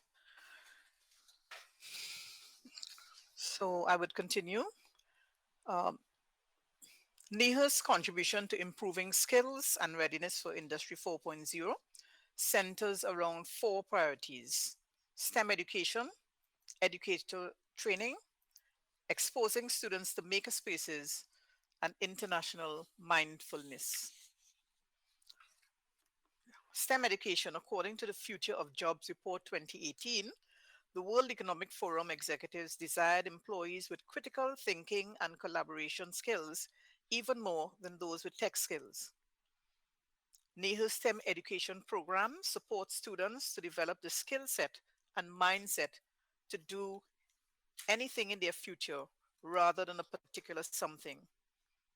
The NEHRS National Science Center champions a unique informal brand of learning through its diverse range of STEM education programs for schools and students from early childhood through to the tertiary level, communities, specialized groups, and the general public. Projects and programs include a STEM zone video series, virtual outreach programs, iSTEM programs, iSTEM Club, vacation camps, and the virtual science fair hosted for the UN declared World Space Week, themed Satellites Improve Lives, which celebrated the legacy and future of satellites in our lives. Is it on? Good. As we continue with STEM education, the next one. The National School Innovation Competition was hosted on the virtual platform Roblox and allowed users to build and design their own games and apps. The competition exposed participants to coding, game development, and game design, skills used to build a virtual school or community in which they solve a problem related to the overarching theme public health. I would ask are you seeing my screen? Yes, we are. Thank you. STEM professionals It's not in ready. presentation mode. I'm so sorry? It's not in presentation mode. It's not in presentation mode. Okay, so we'll correct that. Okay, thank you. STEM Professionals Career Day. The STEM professionals gave presentations virtually on their specific careers, providing first-hand knowledge into a day of the life of the profession. The STEM professionals also conducted activities and interactive demonstrations, followed by individual breakout sessions for Q&A with the students. These professionals were both local and in the diaspora. NEHRS has been appointed as the official operating partner for Shell Trinidad and Tobago's STREAM program. Our next pillar is Educator Training. Rather than teachers distilling information to students that they can then repeat by rote, NEHRS training programs helps teachers to become guides to help students facilitate their own learning and lines of inquiry. NEHRS programs include the Teach Me project, aimed at contributing towards improving the levels of creativity in Trinidad and Tobago by building and strengthening teachers' capacity in the areas of science, technology, and innovation, and specifically science education as an enabler for ensuring that our education at primary and secondary levels prepare our young people for the challenging world of science and technology. Virtual curriculum science lessons video competition aims to create a series of short videos, and all of this would have been in response to the COVID-19 and pivoting to a virtual world. The Seismology in Schools program is aimed at fostering a deeper understanding and to inspire careers in the field of geoscience. The third pillar, exposing students to maker spaces. NEHRS Fabrication Lab, or Fablab, allows students to practice their curiosity, problem-solving skills, and the iterations of failure, providing learning environments that will enable students to be creators using a wide variety of physical and digital tools. This can help equip children with a love of learning that will allow them to make sense of their world through hands-on experiences that emphasize collaboration and creativity. Our Fablab programs include NEHRS participated in World Creativity and Innovation Week by conducting activities over the course of a week. Our participation included hosting of an intellectual property clinic for the animation sector, hosting of maker workshops in 3D modeling and 3D printing, and digital design and laser cutter. The Institute hosts Meet the Entrepreneur sessions This success storytelling of entrepreneurs who use the Nehurst Fablab aims to inspire potential users to the lab. Nehurst has commenced the upgrade of our Fab Lab to a Fab Academy and the acceptance of Nehurst as a Fab Academy node, the first in the English-speaking Caribbean. The Nehurst Fab Academy can provide formal recognized support for other organizations or countries wishing to set up their own Fab Lab. International mindfulness. In a digital interconnected world, employees of the future will need to have a global mindset. Nehurst programs, which take this into account, include the first Lego League, which culminates in the World Festival, a celebration of the season that showcases champion award-winning teams from Trinidad and Tobago and around the world. FLL, as it is known, is an exciting and fun global robotics program that ignites an enthusiasm for discovery, science, technology, and innovation in youth. The National Youth Science Camp, West Virginia, USA, and the NASA International Internship Program, which is a structured program that provides a collaborative environment in which non-US interns are selected to work and participate in a broad group of US and foreign interns. Nehurst provides platforms to connect and engage students who are contemplating pursuing tertiary level education, access to relevant STEM opportunities local and internationally. And this was done quite recently in November the 29th with RAPTT, a US-based organization, under a webinar, Getting to Know About Your Future in STEM. Leveraging our partners as part of our international mindfulness focus. Nehurst has a 35-year track record of collaborations and linkages. National, regional, and international cooperation is necessary to build our country's human capacity and knowledge base in S&T. Our matrix of institutional partners include, but are not limited to, the Association of Science Technology Centers, an organization of science centers and museums in the US, IEEE, Trinidad and Tobago section. The IEEE is the world's largest professional engineering organization with over 370,000 members worldwide. International Center for Genetic Engineering and Biotechnology, Global Water Partnerships Caribbean, whose mission is to support Caribbean countries in the sustainable development and management of their water resources. We've come to the end of our presentation, but would like to leave you with an invitation to our Sci Technofest, which celebrates the knowledge of science and technology both globally and locally, using entertaining and educational methods. It is envisioned to be held virtually from the 21st of March to the 27th of March 2022, with the theme being the Deep Tech Revolution. We invite you to join us in our collaborative call to action to reach and engage audiences in artificial intelligence, extended reality, 3D printing, Internet of Things, blockchain, autonomous vehicles, and quantum computing. We thank you again for this opportunity to present. And at this point in time, I want to also say thanks to my team, Ms. Lovan Superville, who's our Vice President, Science and Technology, and Ms. Sharon Parmanan, who is our senior economist. Thank you very much. Thank you very much, Mrs. Lord-Lewis. We are now going to open the floor to delegations who may wish to comment on the presentations made during this plenary session. Just a quick reminder that if we're to keep on schedule and on time, we're asking that the presentations be limited to 5 to 6 minutes so that we can stay on track.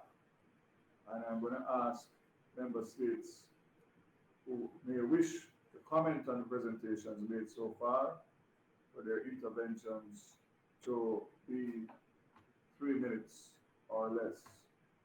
So the floor is now open for any member state who may wish to comment on the presentation so far.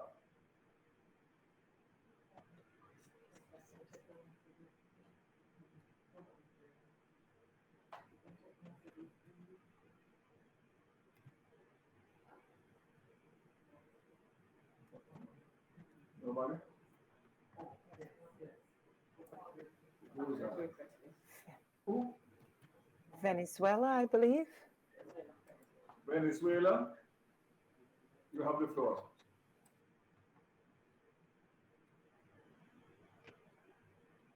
Thank you, Mr. President.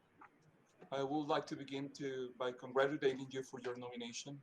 I also extend my kind regard to the Honorable Prime Minister of Jamaica, His Excellency Andrew Holness. Mis saludos al apreciado Secretario General de la Organización de Estados Americanos, señor Luis Almagro, a las distinguidas autoridades de la CIDI y de la SEDI, a las altas personalidades presentes, a los distinguidos observadores permanentes, a todos los delegados y delegadas, al staff de l'OEA. Bonjour, good morning y bon dia para todos vocês. El vertiginoso avance de las tecnologías, como ya todos sabemos, presenta grandes ventajas, pero también incrementa las brechas entre los más poderosos y los más vulnerables. Esta situación no solo la viven los países más débiles, sino también las poblaciones más vulnerables de los países más poderosos. Dejar atrás a parte de la población genera sufrimiento, desigualdad y enfrentamientos, y exacerba las motivaciones para conflictos sociales y hasta raciales. El desarrollo de capacidades para generar mejores condiciones de vida para todos en el proceso de desarrollo tecnológico es un reto inmenso. Quiero hacer 3 comentarios. En primer lugar, la educación no tiene hoy capacidad de generar un seguimiento adecuado al desarrollo tecnológico, sobre todo la educación que está dirigida a las mayorías, los trabajadores que sostienen los sistemas productivos. Los cambios son muy rápidos y hacen difícil que los profesores e instituciones puedan actualizarse a la velocidad necesaria. Y en ese sentido, comparto con ustedes reflexiones. Es fundamental fomentar la educación primaria y media, que incluye el desarrollo de capacidades y curiosidad manual, robótica, drones, automatización, printer 3D. Afortunadamente, esas tecnologías son cada vez menos costosas y al menos las necesarias para enseñarlas en los primeros niveles. Además, buena parte de las guías para maestros puede hacerse online. La formulación de capacidades técnicas y operativas, que en la mayoría de los países es de 2 años con institutos tecnológicos o grados como Associate in Science Degrees, pero también las que forman ingenieros y tecnólogos con carreras de 4 o 5 años, debe urgentemente incorporar cátedras impartidas desde la industria.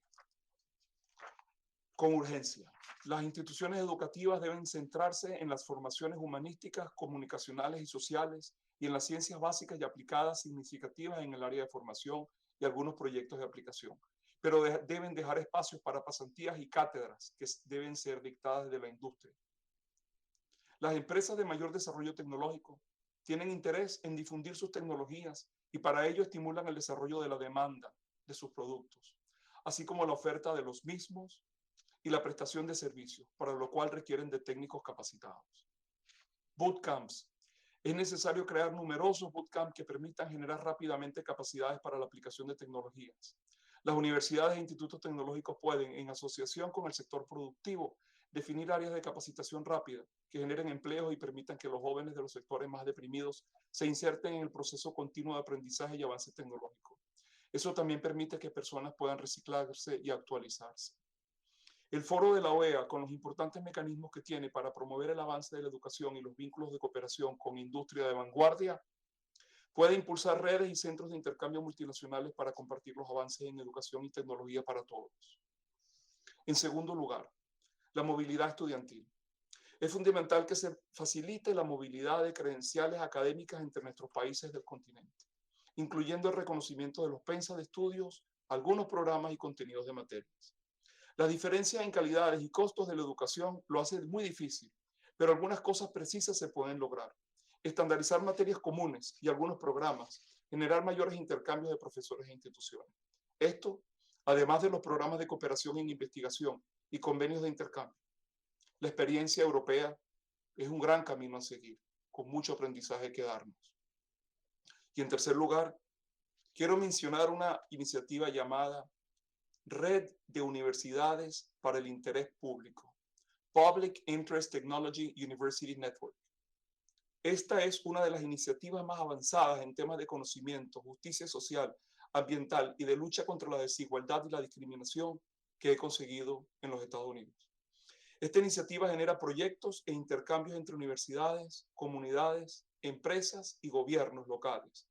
Detectan injusticias, generan integración, estimulan el desarrollo de nuevas tecnologías y su uso ético, además de incentivar a que los jóvenes también participen en el desarrollo institucional de cada uno de sus países, que no solamente estén dirigidos a la procura de la riqueza.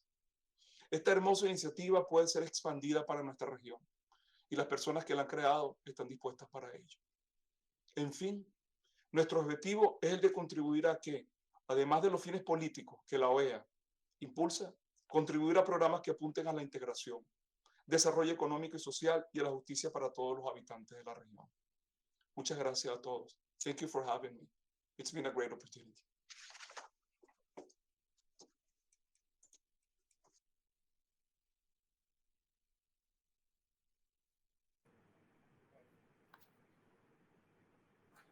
Thank you very much.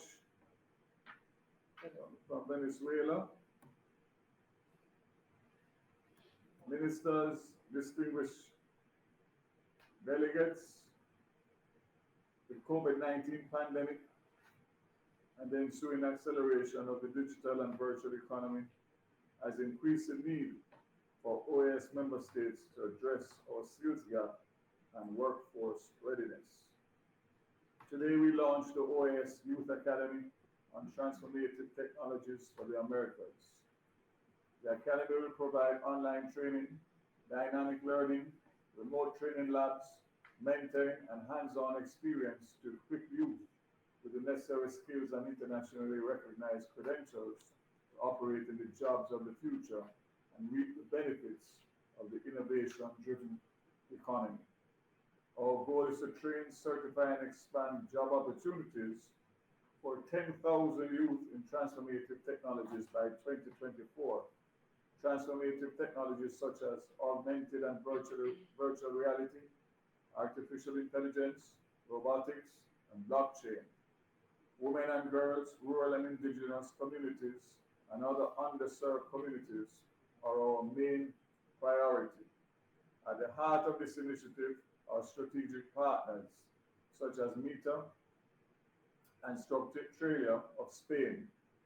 They have already committed to provide free online courses and certification on digital skills for the youth of the Americas.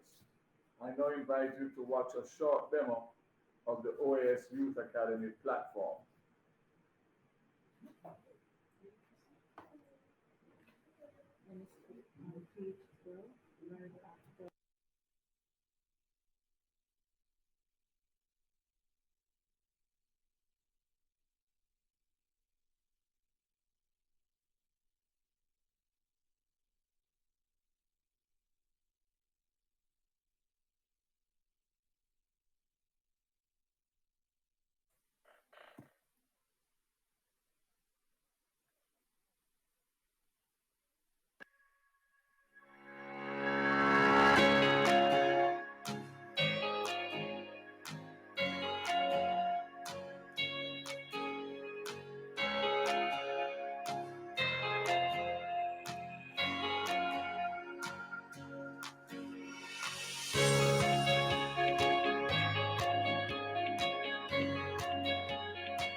Minister, your mic is off.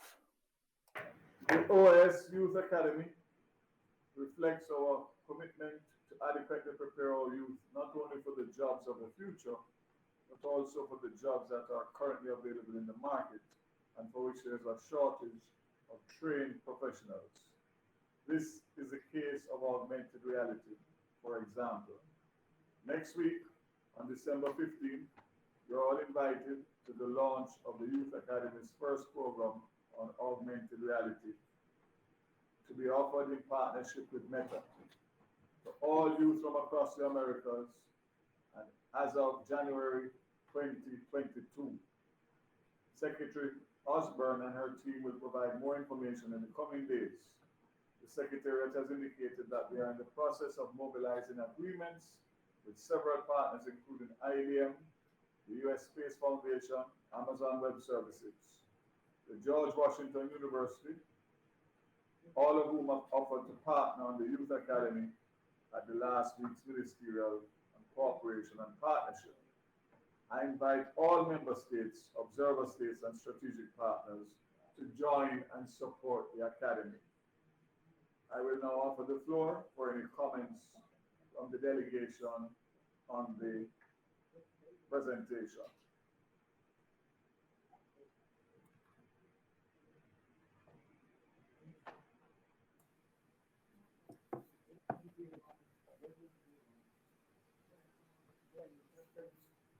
Belize, you have the floor.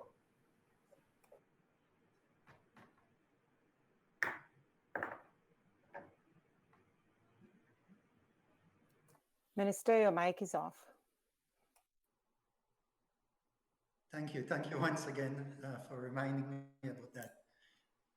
No, we wish, our delegation wished to commend this initiative for the Youth Academy. We find it to be most visionary, and it's quite timely. Certainly, we see that the youths in our hemisphere would be able to benefit significantly from the planned activities, and I just wanted to put on the record that we certainly will look forward to participating and to disseminating this information accordingly here in Belize. Thank you.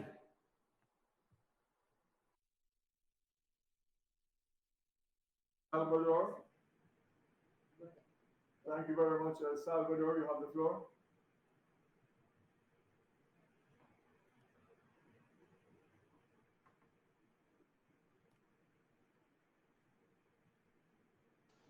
Gracias, escucho. Gracias. Sí, quería unirme a las felicitaciones a tan interesante iniciativa.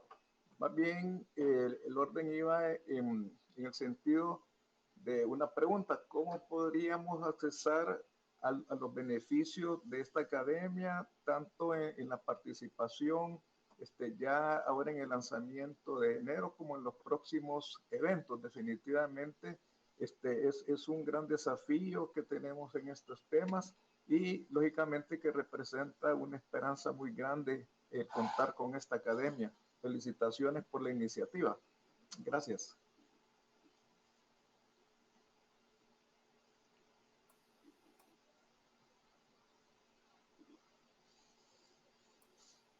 Minister, your mic is off.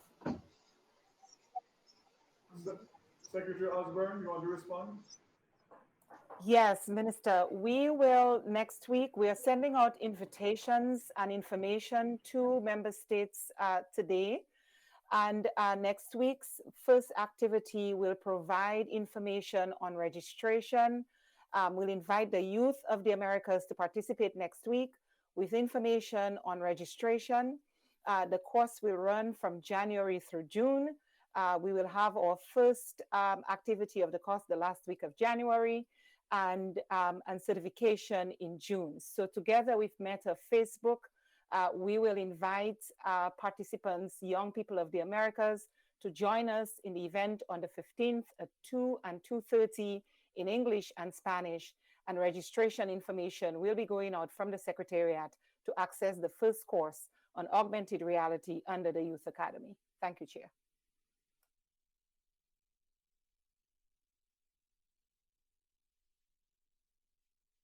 Very much, Secretary Osborne, and thank you all very much for your participation. Trinidad is requesting, Ambassador. Trinidad, the floor is yours. Final.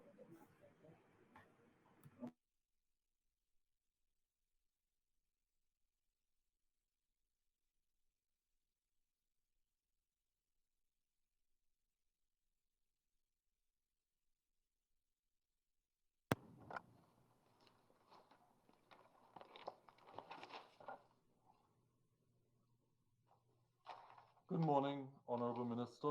And since this is the first occasion on which Trinidad and Tobago has requested the floor, I begin by extending congratulations to you, Honorable Minister, and to the government and people of Jamaica for your leadership of this very important sixth meeting of ministers and high authorities on science and technology. This delegation would also wish to add, Minister, our highest commendation to the chair of the CD, Her Excellency Ambassador Rodri Marks, who this delegation has been able to witness and observe and follow her excellent leadership of the process in advancing the science and technology agenda in the Americas through CD. Even before I go on to the specific comments of our delegation on the IAT, if I could acronymize the name, the America's Youth Academy on Transformative Technologies, we also would want to highly commend the Executive Secretary of Integral Development and her Secretariat for the excellent work that they have done. Honorable Minister, you would note that this morning, the president of our National Institute of Higher Education, Research, Science and Technology took the floor and delivered a presentation to highlight the capacity that has long existed in Trinidad and Tobago to deliver exactly the type of contemporary and really future skills. These are skills, digital skills for the future of work. Here today, Mrs. Lord Lewis, and we are really excited by the direction in which this Youth Academy and the initiatives upcoming to be launched, including on the 15th of December, is heading and taking our youth in this hemisphere, and particularly in the region of the Caribbean where Trinidad and Tobago is based. And I must place on record, Honorable Minister, that Trinidad and Tobago would consider NEHURST to be an ideal partner going forward in advancing the objectives of the IAT. And so we look forward to both disseminating the information to enable the achievement of the goal of 10,000 youth trained under the IAT by 2024, and to participating as a hub in any of the other initiatives where our NEHURST can serve that purpose. Once again, congratulations, Honorable Minister, and be assured of the support of Trinidad and Tobago going forward. I thank you. Very much, Nicaragua, you have the floor.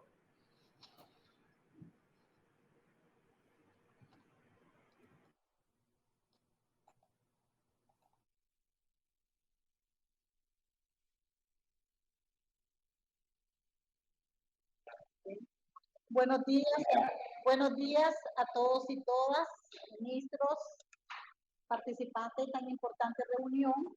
La delegación de Nicaragua extiende sus felicitaciones por el lanzamiento de la Academia Juvenil de Ciencias y Tecnología. Estamos seguros que esto es una gran oportunidad para todos los jóvenes y principalmente pues también para nuestros países y que nuestros jóvenes puedan participar en tan importante iniciativa. Los felicitamos y muchas gracias.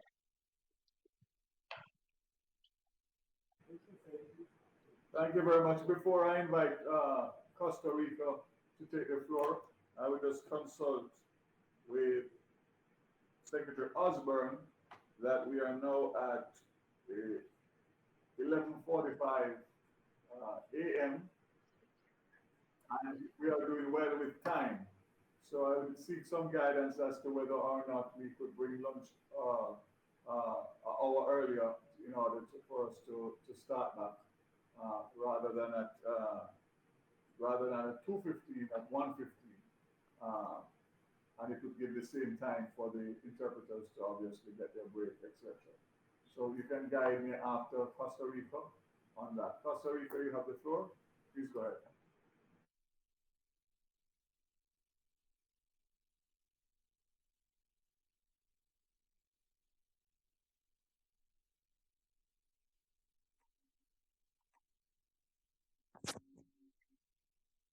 Bueno, primero felicitarlos por tan excelente iniciativa, indicarles la solicitud de Costa Rica, ya que esta iniciativa totalmente se relaciona, se enlaza y es estratégica para los planes y políticas que tenemos actualmente en el Ministerio de Ciencia y Tecnología y a nivel de la política país. Y entonces, indicarles que Costa Rica está totalmente comprometido con ustedes en este proceso. Se relaciona mucho con nuestros proyectos de los CESIS, nuestros proyectos de la transformación de estos CESIS a laboratorios de innovación comunitaria, donde queremos llevar el conocimiento y cerrar esta brecha digital no solamente en tecnologías digitales básicas, sino en todas esas tecnologías disruptivas que son tan necesarias para todas las poblaciones y principalmente para las más vulnerables y alejadas de nuestros territorios. Entonces, agradecerles y indicarles que Costa Rica desea participar en este proceso y estaremos atentos a dar seguimiento a este tema.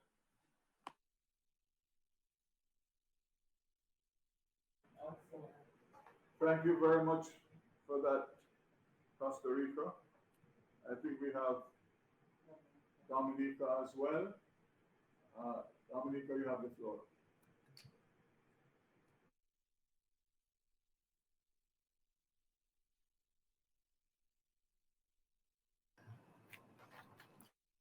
Thank you very much. I too want to commend Jamaica for their leadership in hosting this event today.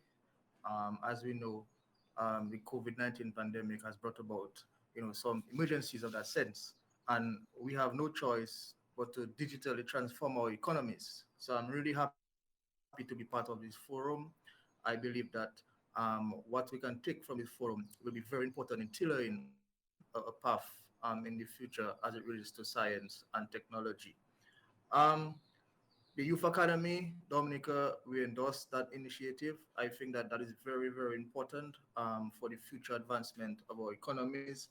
I think it's very progressive and very timely, and we fully endorse this. I believe that the youth has a very critical role to play in our digital transformation, and they are the leaders of the future. And I believe if we entrust them with the responsibility to take charge of our transformation process, I think that will augur well for us as OAS countries. And this is very consistent with what we are doing in the Commonwealth of Dominica, and it's something that we will surely participate in and fully endorse.